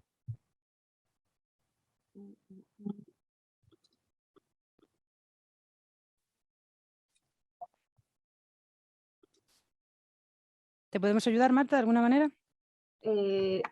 Sí, un Dime. momento. Tengo un momento. Vale, pues si quieres, mientras tanto, para darle a Marta un minutito mientras ella se prepara, ¿qué te parece si cogemos una de las preguntas que hay ahí, Miguel? Es un poco, hay muchas, mira, la primera la estás respondiendo ya, ¿no? Bueno, La has del dicho, IPCI, sí, venga, respóndela sí, ya en si te directo y así parece, ya, aprovecho, sí. sí. Una cosa es el IPCI y otra el Valle del Hidrógeno. Para los valles del hidrógeno, como avanzaba antes, estamos preparando la notificación a la Comisión Europea. Es decir, digamos que ahí la pelota está ahora mismo en nuestro tejado. Nosotros estamos preparando esa notificación, se quiere hacer antes del verano, de forma que antes de que acabe el año podamos sacar alguna convocatoria. Pero una vez que nosotros notifiquemos, pasará a estar en el tejado de la Comisión y dependerá un poco de los plazos que maneje la Comisión. Y ese es el caso completamente ahora mismo del IPCI. El IPCI ha habido dos olas ya que llaman de recibir solicitudes, se han mandado solicitudes desde el Estado español y se está un poco a la espera de que la Comisión Europea informe sobre cómo valora esas solicitudes, ¿no? Pero está España en esa situación y el resto de Estados miembros. Entonces, siento deciros que para contestar esta primera pregunta, lo único que podemos decir es que está un poco en el tejado de la Comisión Europea. Muchas gracias, Santiago. Seguimos entonces, si te parece, la siguiente, que es de Belén, ya la está respondiendo Sara, entonces voy a saltar. La siguiente después de eso es de Manuel Enrique, dice, ¿tenéis referencia sobre la producción de hidrógeno con el modelo de utilidad U2021? Madre mía. No, Espera. me adelanto, Belén, no. Sí, adelante, adelante. No, yo al menos no, a lo mejor el equipo sí. O sea, quiero decir, como os decía antes, yo soy la punta del iceberg, así que que yo no tenga esa referencia no quiere decir que el equipo no la tenga, lo podemos chequear y en cualquier caso, si quieren hacer llegar información sobre esa unidad de producción al email que hemos dado, pues bienvenida es, ¿no? Vale, vamos a seguir entonces, si te parece, a ver si mientras tanto Marta consigue Vale. solucionar su problema. En la disposición 1ª de las bases se indica que se verificarán las autoridades administrativas de manera previa a la autorización ambiental. La pregunta es, ¿no es necesario disponer de la autorización ambiental para obtener la autorización administrativa? Muy bien. Pues aquí, sinceramente, tal como lo hemos puesto, no, lógicamente, porque está puesto cronológicamente en sentido inverso. Yo creo que la autorización ambiental integrada es un paso posterior, pero lo podemos comprobar. Lo podemos comprobar. Nosotros, algún proyecto que hemos vivido directamente ha sido así. O sea, hemos podido obtener autorizaciones administrativas previas a la autorización ambiental integrada. Entonces, lo hicimos basándonos en esa experiencia, pero podemos comprobar por si hubiera algo que matizar ahí. Que usaríamos las FAC para matizarlo. Vale, de todas maneras estas preguntas se quedan grabadas, ¿vale? Y os las mandamos, así que si tenéis que revisar o cualquier cosa no hay problema. Dice, ¿cuándo se prevé disponer del Excel plantilla actualizada? Sería interesante, entre otras cosas, poder introducir demandas crecientes a lo largo del tiempo, cosa que actualmente no se puede hacer. Bueno, en ese sentido, claro, el Excel lo estábamos pensando actualizar con cosas que habíamos detectado. Si cuestiones como esas nos la pueden hacer llegar al mail, la actualización del Excel será más completa. Pero nos gustaría, porque al final, como ya está la ventanilla abierta, nos gustaría hacerlo lo antes posible. Nos gustaría hacerlo a lo largo de esta semana. Entonces, si nos lo pueden mandar al mail indicando en el asunto modificación Excel o sugerencia modificación Excel, nos facilitan la tarea. Vale, ya Vale, estoy, gracias. chicos. ¿Ya estás? Venga, pues Sí. adelante. ¿Puedes volver a compartir? Que te lo quité Claro para... que sí. Si lo pones ahí en pantalla grande. Estamos, ¿no? Dale, sí, dale adelante para asegurarnos, Sí. pero en principio todo bien. Sí, perfecto. Vale. Adelante, Bueno, Marta. pues ahora ya por fin, sí. Buenos días. Me toca, vamos a contar la línea ahora de cadena de valor. Y si bien yo creo que tanto Joan como Miguel ya os han contado un poco el contexto de partida, ahora voy a tratar de ser muy sucinta, pero es importante para poder entender de dónde viene ese concepto de línea de cadena de valor, ¿no? Que me resultaba muy interesante. Pues bien, el 6 de octubre de 2020 el Gobierno de España aprueba la hoja de ruta del hidrógeno, una apuesta por el hidrógeno renovable, cuyo objetivo es impulsar un proyecto país basado en el despliegue del hidrógeno renovable como un vector energético clave para poder alcanzar la neutralidad climática y con un sistema 100% renovable a más tardar en 2050.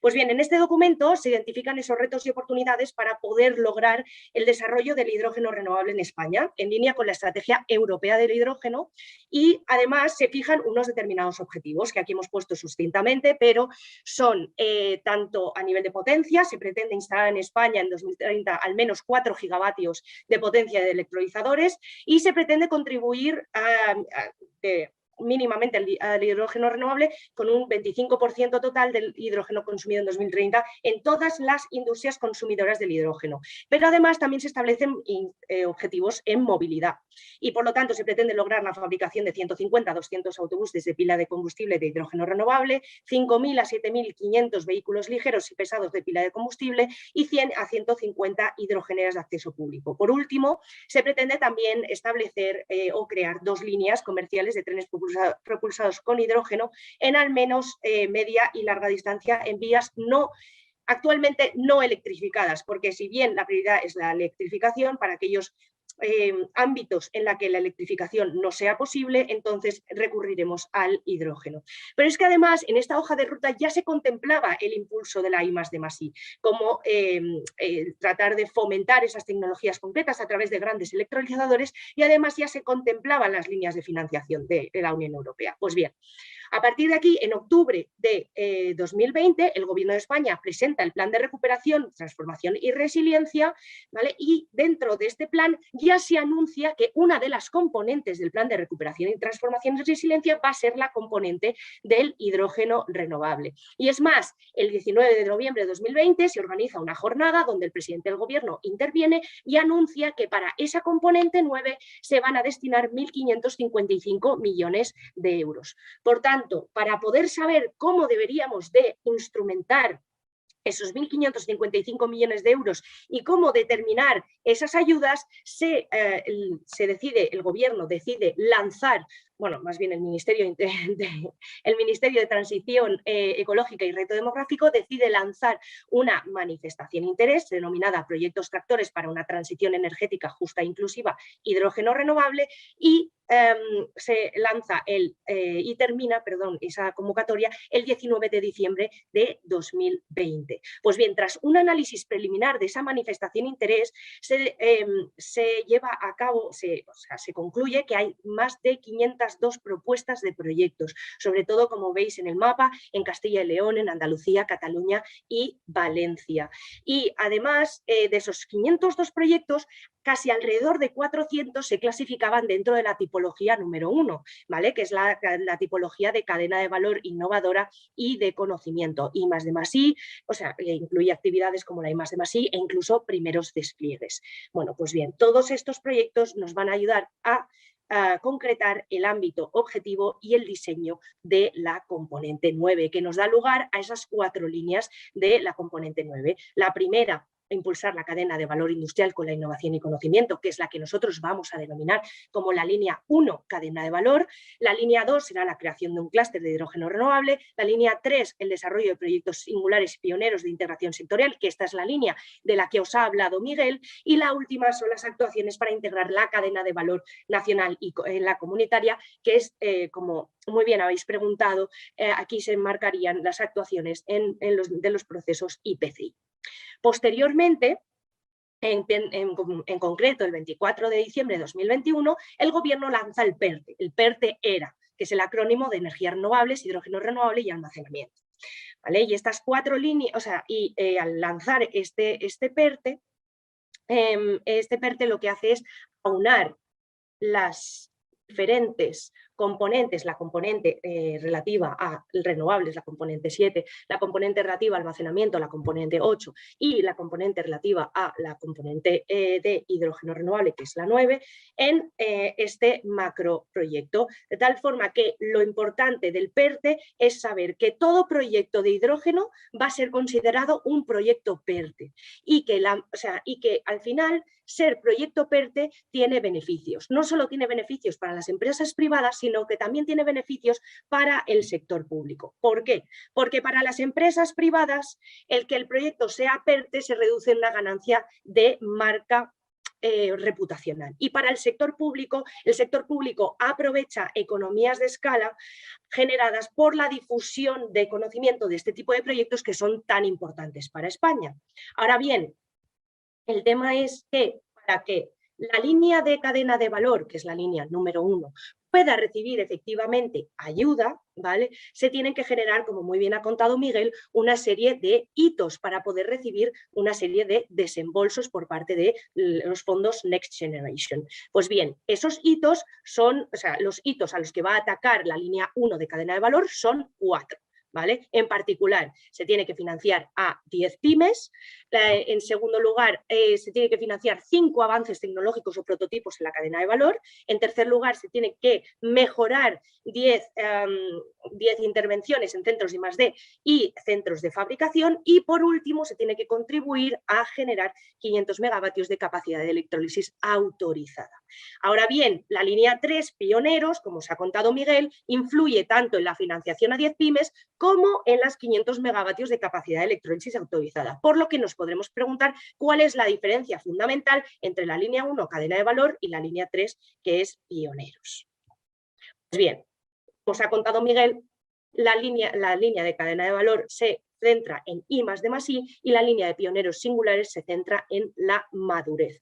¿Por qué? Porque si bien la línea de pioneros y singulares también contempla una cadena de valor, al final no deja de ser una línea de producción, generación, producción y consumo, la línea de estos proyectos ya son mucho más maduros. La línea de cadena de valor en lo que trata de centrarse es en crear una ventaja comparativa en hidrógeno renovable que nos permita ser líderes en producción y exportación de hidrógeno renovable. Ahora, la línea de cadena de valor y la línea de pioneros tienen 3 importantes aspectos en común. En todo caso, son subvenciones a fondo perdido y siempre se van a adjudicar mediante un proceso de concurrencia competitiva. Además, este proceso de concurrencia competitiva va a estar sujeta a un sistema de puntos y este sistema de puntos se van a asociar a 5 criterios que veremos posteriormente. Pues bien, se van a seleccionar los proyectos que más puntos obtengan. Y por último, y no menos importante, se aplica la misma normativa, el Reglamento General de Exención por Categorías. Bien, ese Reglamento General de Exención por Categorías es importante porque nos va a permitir poder dar ayudas sin tener que notificar a la comisión, lo cual va a hacer que el proceso sea muchísimo más rápido, ¿vale? Ahora, ¿cómo se han instrumentado las ayudas en la línea de cadena de valor? Pues bien, se ha publicado una orden, esta orden se aprueba las bases reguladoras para los programas de incentivos de cadena de valor innovadora, ¿vale? Y por lo tanto, esta orden regula 4 programas. Los 4 programas son los que veis ahí: el de capacidades, avances tecnológicos e implantación de líneas de ensayo y fabricación, el de diseño, demostración y validación de movilidad propulsada por hidrógeno, los de los grandes demostradores de electrólisis, proyectos innovadores de producción de hidrógeno renovable y, por último, los retos de investigación básica fundamental, pilotos innovadores y formación. Entonces, esa orden contiene 4 programas. Ahora bien, hemos decidido, ¿vale?, por limitaciones del Reglamento General de Exención por Categorías, que cada programa tenga una convocatoria. Por lo tanto, es una orden que regula los 4 programas y luego cada programa tiene su convocatoria. Por tanto, existen 4 convocatorias, ¿vale? Como la foto que veis a la derecha, esa es la típica, bueno, ese es el extracto de una de las convocatorias. Esas convocatorias, como vais a ver a lo largo de la presentación, van a ser gemelas, ¿vale? Por lo tanto, utilizaremos el mismo esquema para que entendáis bien cada uno de los apartados. Ahora, ¿cómo vamos a proceder? Pues vamos a analizar todos los aspectos comunes de tanto la orden de bases como de las convocatorias y aspectos que existen tanto en que se complementan al final. Existen algunos aspectos de la orden y de la convocatoria que tenemos que analizar conjuntamente y luego ya analizaremos los específicos de cada convocatoria. Por lo tanto, la orden, o sea, vamos a analizar en primer lugar los aspectos comunes de la orden de bases, como el ámbito de aplicación, la normativa, los beneficiarios, qué obligaciones tienen que acometer, el pago, incluso los criterios de valoración, y luego en las convocatorias vamos a analizar pues, qué tienen que regular, o sea, el contenido mínimo de lo que tienen que regular, para luego posteriormente analizar el procedimiento, los plazos y un calendario orientativo. Y luego, por último, una vez que analicemos todo eso, vamos a empezar con los aspectos específicos de cada convocatoria y ahí daremos el detalle técnico de cada actuación incentivable, cuánta dotación va a tener cada una de las convocatorias, esas obligaciones específicas de cada convocatoria y luego, sobre todo, la puntuación de esos criterios. Vale. Vamos a comenzar entonces por los aspectos comunes de la orden. En cualquier caso, en todo caso, para todos los programas, el ámbito de aplicación siempre va a ser el territorio nacional y la normativa que se va a utilizar en estos textos legales, por un lado, son la normativa de tipo más procedimental, como la Ley General de Subvenciones, que posteriormente, pero también el reglamento por el que se aprueba el mecanismo de recuperación y resiliencia, el reglamento por el que se aprueba el principio de Do Not Significant Harm, el reglamento del Real Decreto Ley, que regula el plan de recuperación, transformación y resiliencia y las órdenes de Hacienda, que son muy importantes de cara a establecer los sistemas de comunicación, gestión del plan de recuperación, transformación y resiliencia, y ya por último la normativa, que como muy bien nos ha dicho Miguel, es muy importante en materia de prevención, detección y conflicto de fraude, corrupción y conflicto de intereses. Ahora, la normativa material, es decir, la que nos va a dar la cuantía total de la ayuda, va a ser el Reglamento General de Exención por Categorías, pero esa cuantía total de la ayuda va a estar sujeta a muchos condicionantes, como veremos posteriormente: el tipo de beneficiario, los costes elegibles, la intensidad máxima de ayuda y las condiciones del incremento de ayuda. Y por último, pero no menos importante, todas las cifras que se empleen para poder calcular la ayuda total se van a entender siempre antes de cualquier deducción fiscal y otro tipo de cargas, ¿vale? Vale. Ahora vamos a analizar quién puede participar, ¿vale? Es decir, ¿quién puede ser potencial beneficiario de la ayuda? Y en primer lugar tenemos a las empresas. Y cuando hablamos de empresas entendemos a aquellas empresas con personalidad jurídica propia, ¿vale? Entendemos por micro, pequeña, mediana empresa y gran empresa lo que se establece en el Reglamento General de Exención por categorías, pero yo recomiendo que os analicéis la guía del usuario elaborada por la Comisión para poder determinar qué es una pyme. ¿Vale? ¿Quién más puede participar? Las agrupaciones de empresas, es decir, los consorcios o agrupaciones empresariales de personas físicas o jurídicas, públicas o privadas, con o sin personalidad jurídica propia. Y esto es muy importante que sepáis que el consorcio o la agrupación empresarial tiene que contar al menos con una pyme. ¿Vale?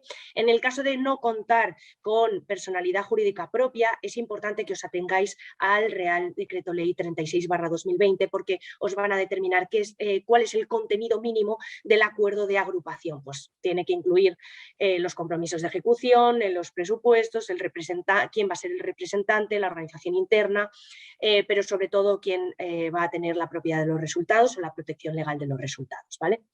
En cuanto al sector público institucional, ¿de quiénes hablamos cuando hablamos del sector público institucional? Pues de todos aquellos organismos públicos y entidades de derecho públicos vinculadas a las administraciones públicas, por lo tanto, estamos hablando de todas aquellas universidades públicas, pero también aquellas entidades de derecho privado que se encuentren establecidas en el artículo 2.2 de la Ley 40/2015, ¿vale? Y por último, los centros tecnológicos. ¿Qué entendemos por los centros tecnológicos? Pues aquellos centros de apoyo a la innovación tecnológica de ámbito estatal.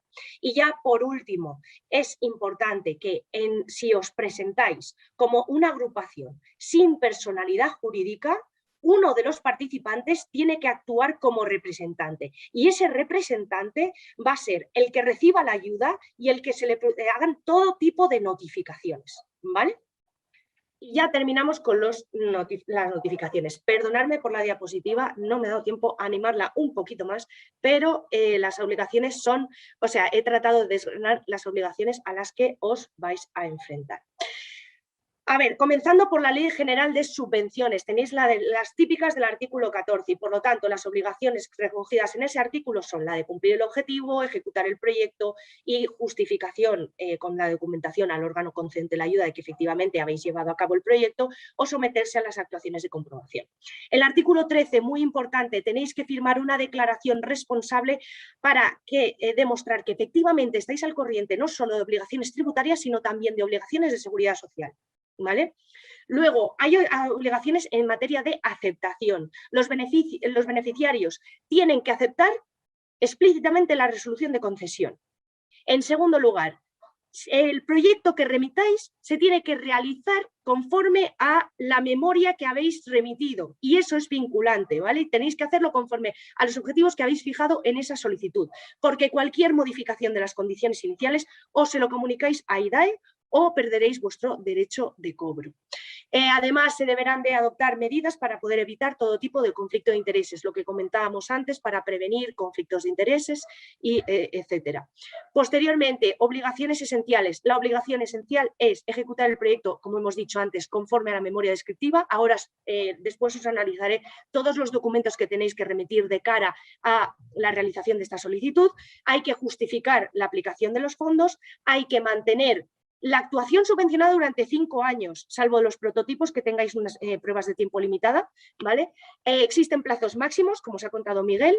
Sí, tenéis que tener un sistema de contabilidad diferenciado para actuaciones incentivables. Y por último, bueno, sí existirá un diseño de procedimiento de control para verificar que el 100% del gasto ha sido declarado. Luego, posteriormente, en materia de publicidad, importante, tenéis que difundir el proyecto conforme al manual de imagen provisto por IDAE y está en su página web. Y siempre tendréis que poner el logo de financiado por la Unión Europea Next Generation EU, ¿vale? Y además deberéis de describir vuestro proyecto que ha recibido fondos europeos en una web privada. Vale, por último, no podrán ser beneficiarios de estas ayudas las empresas en crisis y además deberéis de firmar una declaración responsable. Otra declaración que luego analizaréis, luego veremos todas las declaraciones que tenéis que firmar. El do not significant harm, importante, De nuevo, hay que respetar en todo momento el principio de Not Significant Harm. Tendréis que firmar también una declaración responsable y además el IDAE os podrá requerir toda información adicional, especialmente a las instalaciones ETS, para poder verificar el cumplimiento.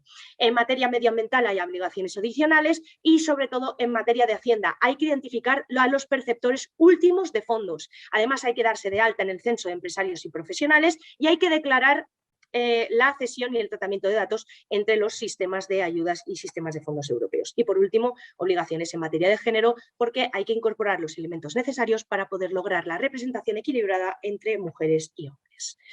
Más cosas importantes que hay que saber. ¿Una persona puede presentar varios proyectos? Sí. ¿A una misma línea a una misma línea? Sí, efectivamente, siempre y cuando nunca se supere el límite de ayuda por beneficiario y proyecto establecido en la convocatoria.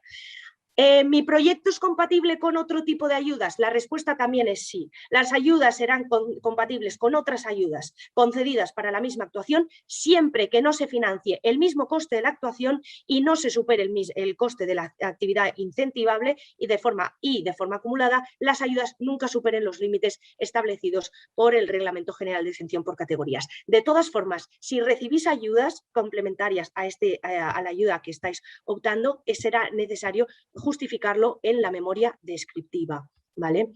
A ver, otra duda importante. ¿Qué se entiende por efecto incentivador? Por efecto incentivador consideramos que solo van a ser subvencionables aquellos proyectos que contemplen actuaciones que se inicien en una fecha posterior a la fecha de registro de solicitud de la ayuda.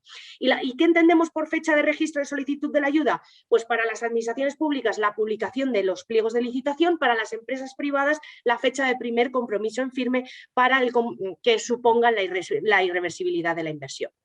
En los trabajos, importante, los estudios de viabilidad ni los trabajos preparatorios nunca van a determinar la fecha del inicio de ejecución, por lo que podéis irlos empezando si queréis, incluso antes de haber solicitado la ayuda. Más cosas, ¿se puede subcontratar la actividad? Sí, hasta un 50% de la actividad incentivada. Los subcontratados tienen que cumplir con el principio de Not Significant Harm y con las órdenes de Hacienda, ¿vale? En cuestión de destinatario último de la ayuda, y los subcontratistas van a quedar obligados solo ante la entidad beneficiaria, ¿vale? Por último, ¿cuál es la documentación a presentar? Bien, pues por un lado tenemos, perdonad, el formulario de la solicitud de la ayuda. Todo el proceso será telemático, tanto efecto de solicitudes como efecto de notificaciones, como efecto de resoluciones, ¿vale? Hay que presentar una documentación complementaria que ahora vamos a analizar y por último tenéis que presentar una memoria descriptiva y un análisis económico, ¿vale? Importante. ¿Qué incluye la memoria descriptiva? Pues la memoria descriptiva contiene la identificación del solicitante del proyecto, el presupuesto, la ayuda solicitada, el potencial de ahorro de emisiones de gases de efecto invernadero, la viabilidad económica, el plan de comunicación para difundir el plan, las acciones en materia de replicabilidad y escalabilidad, la generación de empleo y, ahora me voy a detener un poco más, el programa de trabajo. El programa de trabajo tiene que incluir los hitos intermedios de los que os ha hablado mejor Miguel antes, que luego analizaremos, y por último un plan estratégico. ¿Qué es el plan estratégico? Es un documento en el que tenéis que indicar el origen y el lugar de la fabricación de los componentes de la instalación, ¿vale? Y su impacto medioambiental y el efecto tractor sobre pymes y autónomos, ¿vale? Y luego, por último, 4 declaraciones firmadas a priori. La primera, para poder ser beneficiarios, la del artículo 13 de la Ley General de Subvenciones, es decir, que efectivamente declaráis que estáis al tanto y al corriente de todas vuestras obligaciones tributarias y de seguridad social, de cesión y tratamiento de datos, la declaración DACI, declaración de ausencia de conflicto de interés, y la declaración de Do Not Significant Harm. Vale. Luego, en cuanto a documentación complementaria, primero os tenéis que identificar. La identificación pues para personas físicas NIF o NIE, para personas jurídicas NIF, personas jurídicas y otras entidades, pues siempre aportar las facultades de representación.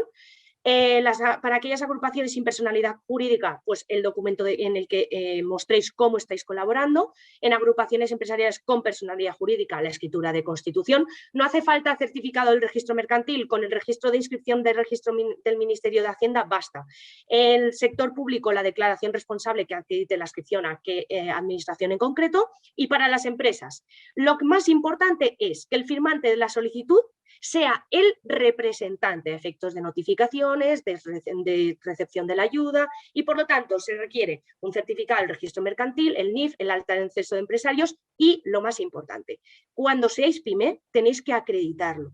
Y eso significa demostrarlo con 3 datos, ¿vale? La primera, el volumen de negocios y la cifra de balance anual, el número de empleados de la empresa y la calificación de si la empresa es autónoma, ¿vale? Creo que también hay obligaciones en materia de cuentas anuales. Bien. Una vez que recibís la ayuda y sois afortunados y recibís esa ayuda, se empieza la ejecución del proyecto.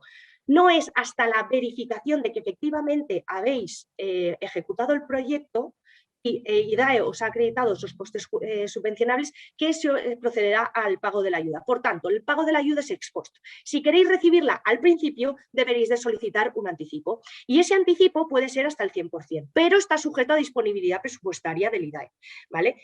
El anticipo requiere obligatoriamente de una constitución de garantía, ¿vale? Y me refiero, ¿cómo se conforma esa garantía? ¿Vale? Pues el importe a garantizar siempre va a ser la cuantía del anticipo más los intereses legales. ¿Quién la tiene que emitir? El beneficiario potencial a favor del IDAE. ¿Dónde se debe? Ah, no, el beneficiario ya ha recibido ayuda. El beneficiario a favor del IDAE. ¿Dónde se tiene que constituir? La garantía se constituye ante la Caja General de Depósitos. ¿Cuándo? En el momento de la solicitud del anticipo. ¿Por qué periodo? Por el plazo, hasta el plazo máximo de finalización de los proyectos, más 18 meses. La falta de constitución de garantía supone la renuncia al anticipo y solo se libera la garantía cuando se certifica finalmente que se ha acreditado con el cumplimiento total de la ejecución. Ahora, si se incumple, si se produce un incumplimiento, entonces la garantía se puede incautar. Y si el importe de la ayuda finalmente otorgada es inferior al anticipo inicialmente concedido, se puede incautar la garantía por el remanente, ¿vale? Más cosas. Vale. Una vez ya hemos analizado los aspectos comunes de la orden, afecta a todos los programas. Ahora vamos a analizar las convocatorias de todos los programas. ¿Qué van a tener? ¿Cuál es el contenido mínimo? Las actuaciones incentivables, la dotación, los costes elegibles, las obligaciones y la puntuación de criterios. Y ahora, orden y convocatorias. ¿Cuál es el procedimiento y el calendario? Como os ha dicho Miguel, hay ciertos órganos responsables, como es el órgano instructor. El órgano instructor es el que va a llevar a cabo todo el procedimiento de la concesión de ayuda, que es la persona titular de la Dirección General del IDAE. Y el órgano concedente es la persona titular de la presidencia del IDAE. Ahora bien, para poder evaluar de las solicitudes existe un órgano colegiado que es la Comisión Técnica de Valoración, que, como os ha dicho Miguel, está compuesta por miembros de la Secretaría de Estado de Energía, como de la Dirección General del IDAE, como de la Secretaría de Estado de Medio Ambiente, como de ministerios de ciencia o industria en función de la tipología del programa que estemos hablando. No se permite la mejora voluntaria de la solicitud, pero sí se permiten aclaraciones si lo solicita el órgano instructor. Y ahora, ¿cómo se va a producir esa adjudicación? Vale, pues la Comisión Técnica de Valoración va a clasificar primero las solicitudes de mayor a menor puntuación. A igualdad de puntuación hay criterios que son prioritarios, que ahora vamos a ver que son los que tenéis a vuestra derecha. Y posteriormente se va a evaluar la lista en sentido descendente, ¿vale? Ya tenemos el ranking de la lista y entonces se van a eliminar todas aquellas solicitudes cuyo proyecto supere el valor máximo de la ayuda por beneficiario, ¿vale? Es decir, que hayan solicitado una cantidad mayor. O que no superen los límites del presupuesto. Como veremos, hay unos límites mínimos de presupuestos establecidos en la convocatoria. Y además se tiene que sacar una puntuación mínima de 50 puntos. ¿Vale? Y ahora, por último, en el caso de que el presupuesto no fuera suficiente para poder cubrir la última solicitud, el beneficiario puede elegir si aceptar la ayuda parcial o renunciar, ¿vale? Ahora, los criterios. ¿Qué criterios estamos suponiendo? Estamos suponiendo la viabilidad. O sea, en primer lugar, esa es una de las diferencias fundamentales entre línea de valor, de cadena de valor y línea de pioneros. Que al final los criterios van a ser los mismos, pero la ponderación, la importancia de esos criterios van a ser totalmente diferentes. Para nosotros, para la línea de cadena de valor, lo más importante va a ser la viabilidad del proyecto. Entendiendo como viabilidad del proyecto, la calidad, el detalle, la concreción de los objetivos, la metodología, el plan de trabajo, el grado de avance, los trámites administrativos, se va a valorar esa colaboración con el sector empresarial, y ese va a ser el más importante. En segundo lugar, se van a valorar las características técnicas. Entonces, ese proyecto pues, va a tener, lo más importante van a ser la relevancia de los objetivos, que tengan sobre todo relación con los hitos que nosotros tenemos que cumplir del plan de recuperación, el nivel de madurez de la tecnología, que analizaremos después, y el grado de innovación. Y ese es el segundo criterio más importante. El tercer criterio más importante es la escalabilidad tecnológica y el potencial de mercado, entendiendo como tal pues, la replicabilidad en toda la geografía nacional, la relevancia, pero también la demanda asegurada del producto. ¿Vale? En cuarto lugar, analizaremos las externalidades. Este es un apartado importante para nosotros, porque se va a diferenciar en 4 externalidades. En primer lugar, la generación de empleo. La generación de empleo la vamos a considerar tanto a nivel directo como indirecto, temporal o permanente. Y se va a valorar el impacto también de la igualdad de género. Y por último, la viabilidad económica. Se va a tener en cuenta el plan de financiación del proyecto y las cuentas anuales. Pues bien, en estas convocatorias se tienen que alcanzar un mínimo del 50% de la puntuación máxima alcanzable en la viabilidad del proyecto, en características técnicas y en escalabilidad tecnológica y potencial de mercado, los que tienen el punto amarillo, ¿vale? Y como os ha dicho Miguel, hay criterios excluyentes. Siempre que no se adecúen a los proyectos, no se adecúen a los requisitos de la convocatoria o no se encuadren en las tipologías de actuación o solo se incluyan estudios o no se alcance una puntuación mínima, pues entonces no podrán ser potenciales beneficiarios de estas convocatorias. Por último, os cuento el calendario. Va a haber una fase 1 que ya está confirmada, que es el 8 de abril, se abren las ventanillas para todas las convocatorias de todos los programas de cadena de valor, ¿vale? Y ahí hasta las 12 de la noche del 7 de junio podéis presentar las solicitudes. En la segunda fase se abrirán los sobres, en la tercera fase el órgano instructor solicita las subsanaciones, en la cuarta fase entonces los solicitantes envían esas subsanaciones. En la quinta fase se evalúa, la comisión técnica de valoración evaluará y clasificará las solicitudes. En la sexta fase se producirá una resolución provisional frente a la que caben alegaciones y finalmente una resolución definitiva. Con todo, el plazo máximo para resolver será de 6 meses. Una vez que efectivamente se ha concedido la ayuda, comienza la ejecución del proyecto y aquí hay un plazo máximo. No podemos ejecutar actuaciones más allá de los 36 meses desde la fecha en que se notifica la resolución definitiva de la ayuda. Si existen circunstancias sobrevenidas, habrá que solicitar una modificación, deberá de estar justificada y tendrá que ser aceptada por el órgano instructor. Y en ningún caso se contempla una ampliación del plazo de más de 42 meses. ¿Vale? Los hitos intermedios, como hemos dicho antes, son importantes. ¿Por qué? Porque se tienen que establecer en el plan de trabajo. Se pueden llevar a cabo acciones de comprobación. A los 18 meses IDAE puede solicitar un informe del seguimiento del plan para comprobar el grado de cumplimiento de esos hitos intermedios, y los plazos se computan desde la fecha de notificación de la resolución del procedimiento, de la resolución definitiva del procedimiento de concesión. Y por último, en el caso de que se incumpla un hito intermedio, se tiene que justificar, se tienen que establecer medidas correctivas y se tiene que reprogramar el plan. En el caso de que el plan no sea realista, se podrá incluso revocar la ayuda. En cuanto a la justificación, después de 3 meses desde la expiración del plazo máximo, se tienen que justificar las actuaciones, se tiene que acompañar de informe auditor, ¿vale? Y se tienen que acreditar muchos costes, pero entre otros los más importantes son los costes de personal, con el modelo 190 de la AEAT, el modelo TC2 de la Tesorería General de la Seguridad Social y la imputación de horas con los partes de los trabajadores. Y ya por último, ¿qué entendemos por coste subvencionable y por no coste subvencionable? Pues bien, por coste subvencionable, pues aquellos necesarios para la realización de la actividad, o sea, los que están en el artículo 31 de la Ley General de Subvenciones. los gastos de personal sin perjuicio de lo establecido en el Reglamento General de Exención por Categorías, porque precisamente vamos a analizar cómo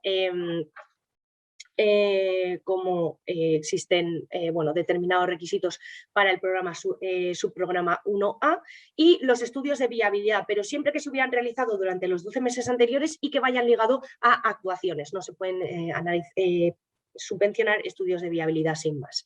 Y además los costes subvencionables específicos a cada programa.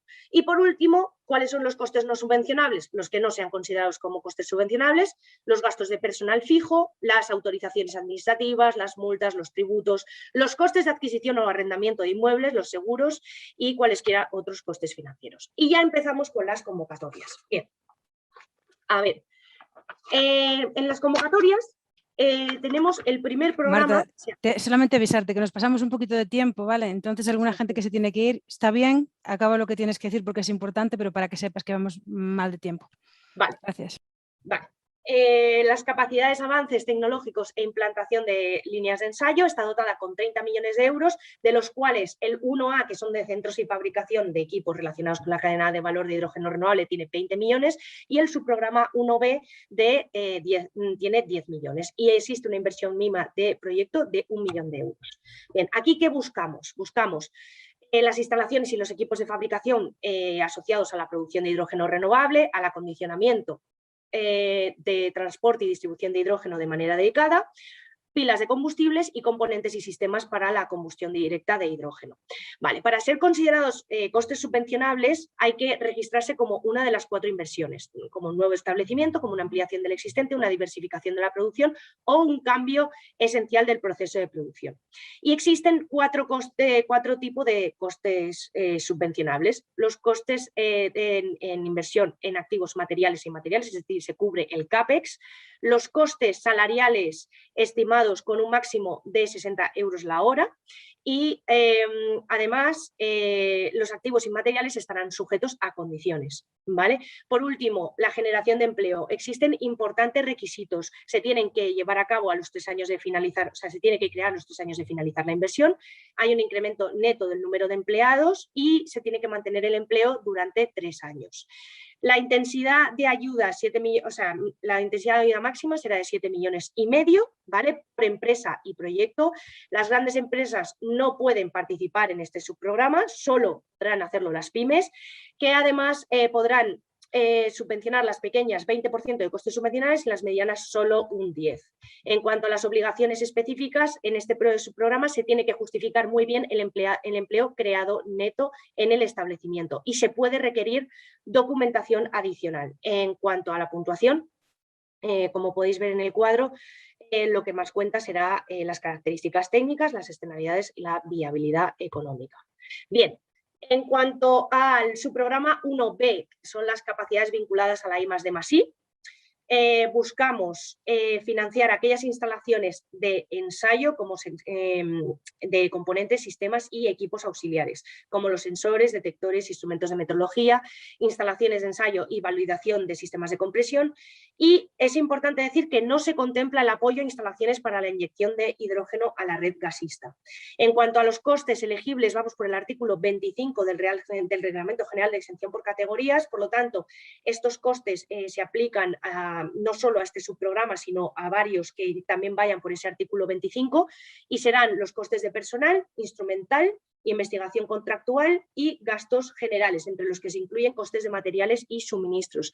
La intensidad de ayuda máxima, pues 15 millones de euros, el porcentaje serán el 25% de los costes subvencionables y esa ayuda se puede incrementar en el caso de que sean pequeñas o medianas empresas. Y además también se puede incrementar en el caso de que exista una colaboración efectiva.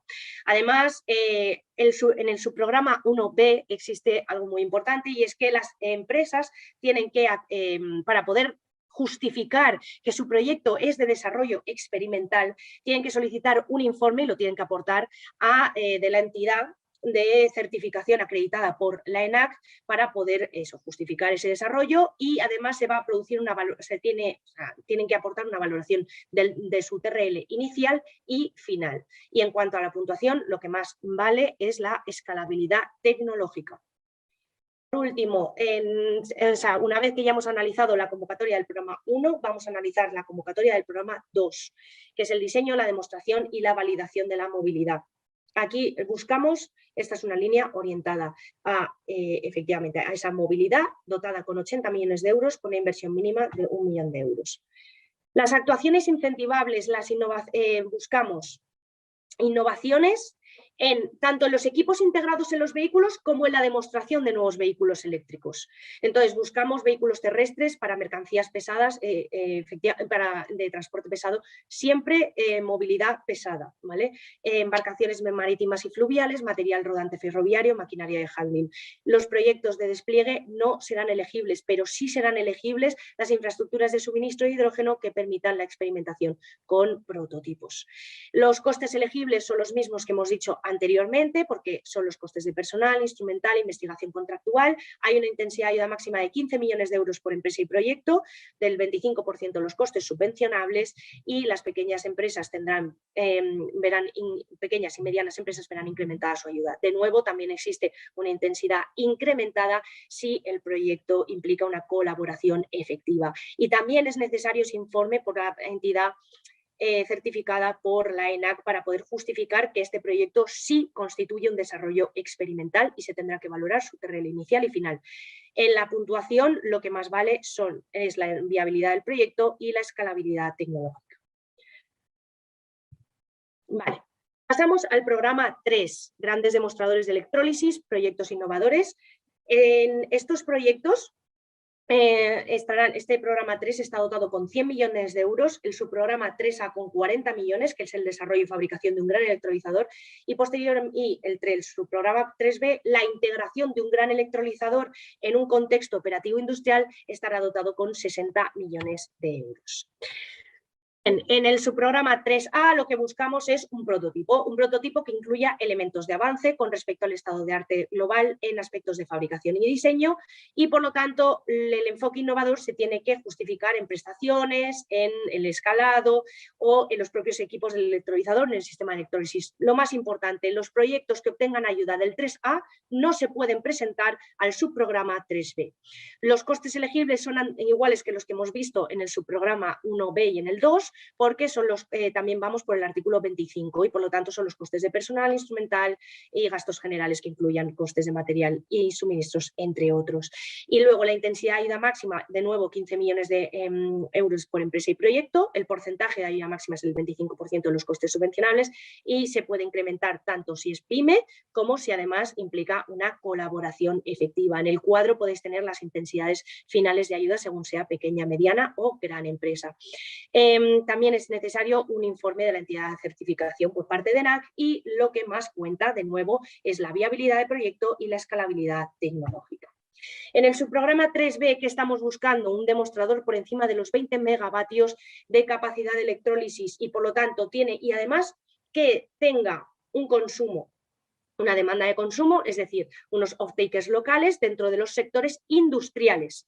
Ahora, para poder ser elegible este proyecto se tiene que acreditar la electricidad de origen renovable, por lo tanto pueden ser tanto renovables in situ como renovables de red. Pero en el caso de que sean renovables de red tendrá que firmar un PPA con instalaciones de nueva construcción por un periodo de 10 años. Y los estudios de viabilidad no serán elegibles bajo este subprograma. Los hitos intermedios, aquí sí que se establecen los hitos intermedios, ¿vale? No son discrecionales como normalmente en el plan de trabajo y son 3, la autorización administrativa previa, una autorización ambiental integrada y la inclusión en el registro del Sistema Nacional de Garantías o la autorización administrativa de la planta de producción de hidrógeno.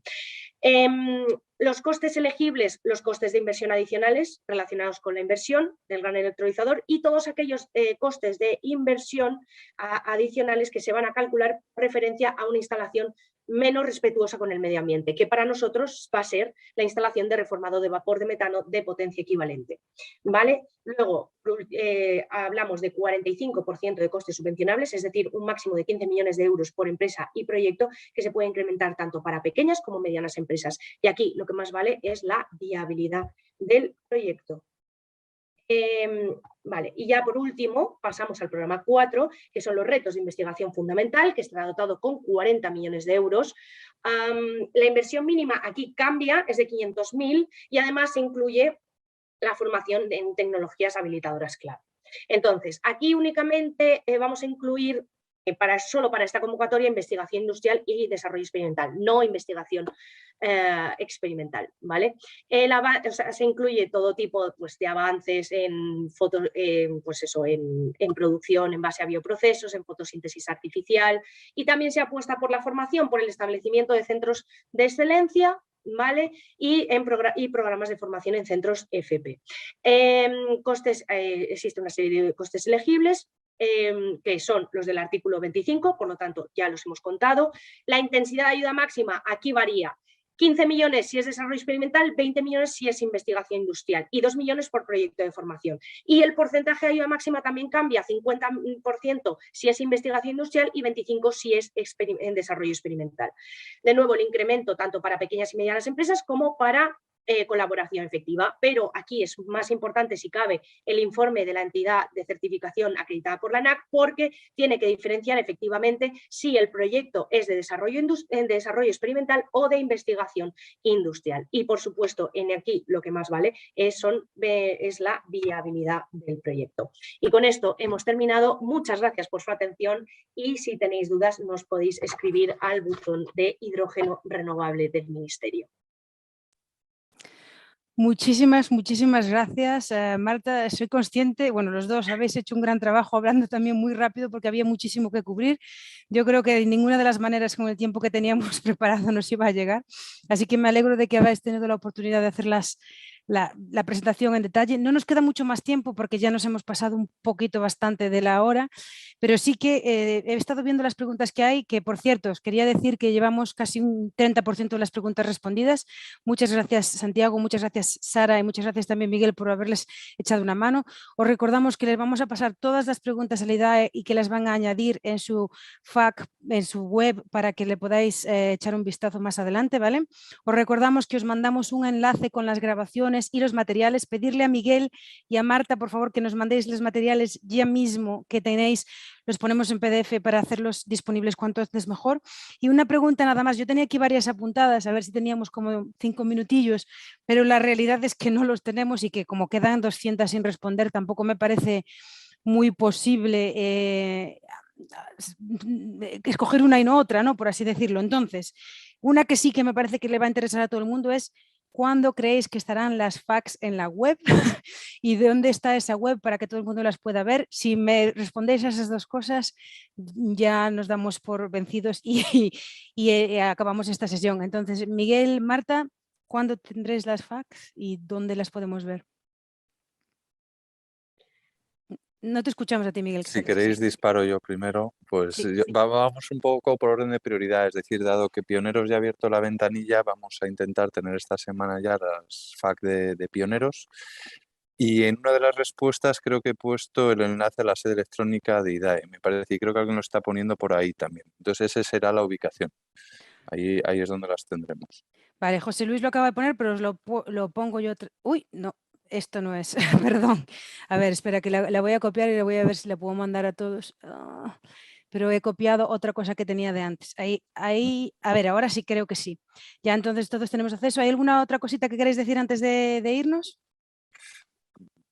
Que muchas gracias por el interés, haremos lo mejor posible. Yo creo que va a ser necesaria, a fin de no tener un documento de fax de 200 o 300 páginas, va a ser necesario agregar. O sea, tendremos que agregar e intentaremos no perder nada en el camino, pero yo he estado viendo algunas de las consultas y yo creo que hay potencial para agregar y que las respuestas sirvan para varias preguntas.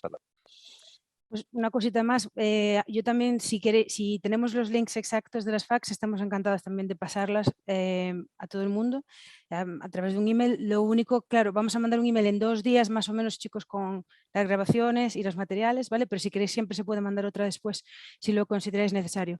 Muchas gracias, Miguel, muchas gracias, Marta, y muchas gracias a toda la gente ahí en la audiencia, tanto en Zoom como en YouTube, que habéis sido muy pacientes. Os recordamos que mañana hay otra sesión sobre almacenamiento.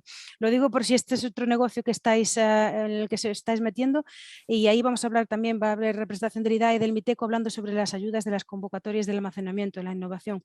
Entonces, pues a lo mejor os vemos mañana. Muchas gracias a todos y hasta la próxima. Hasta luego.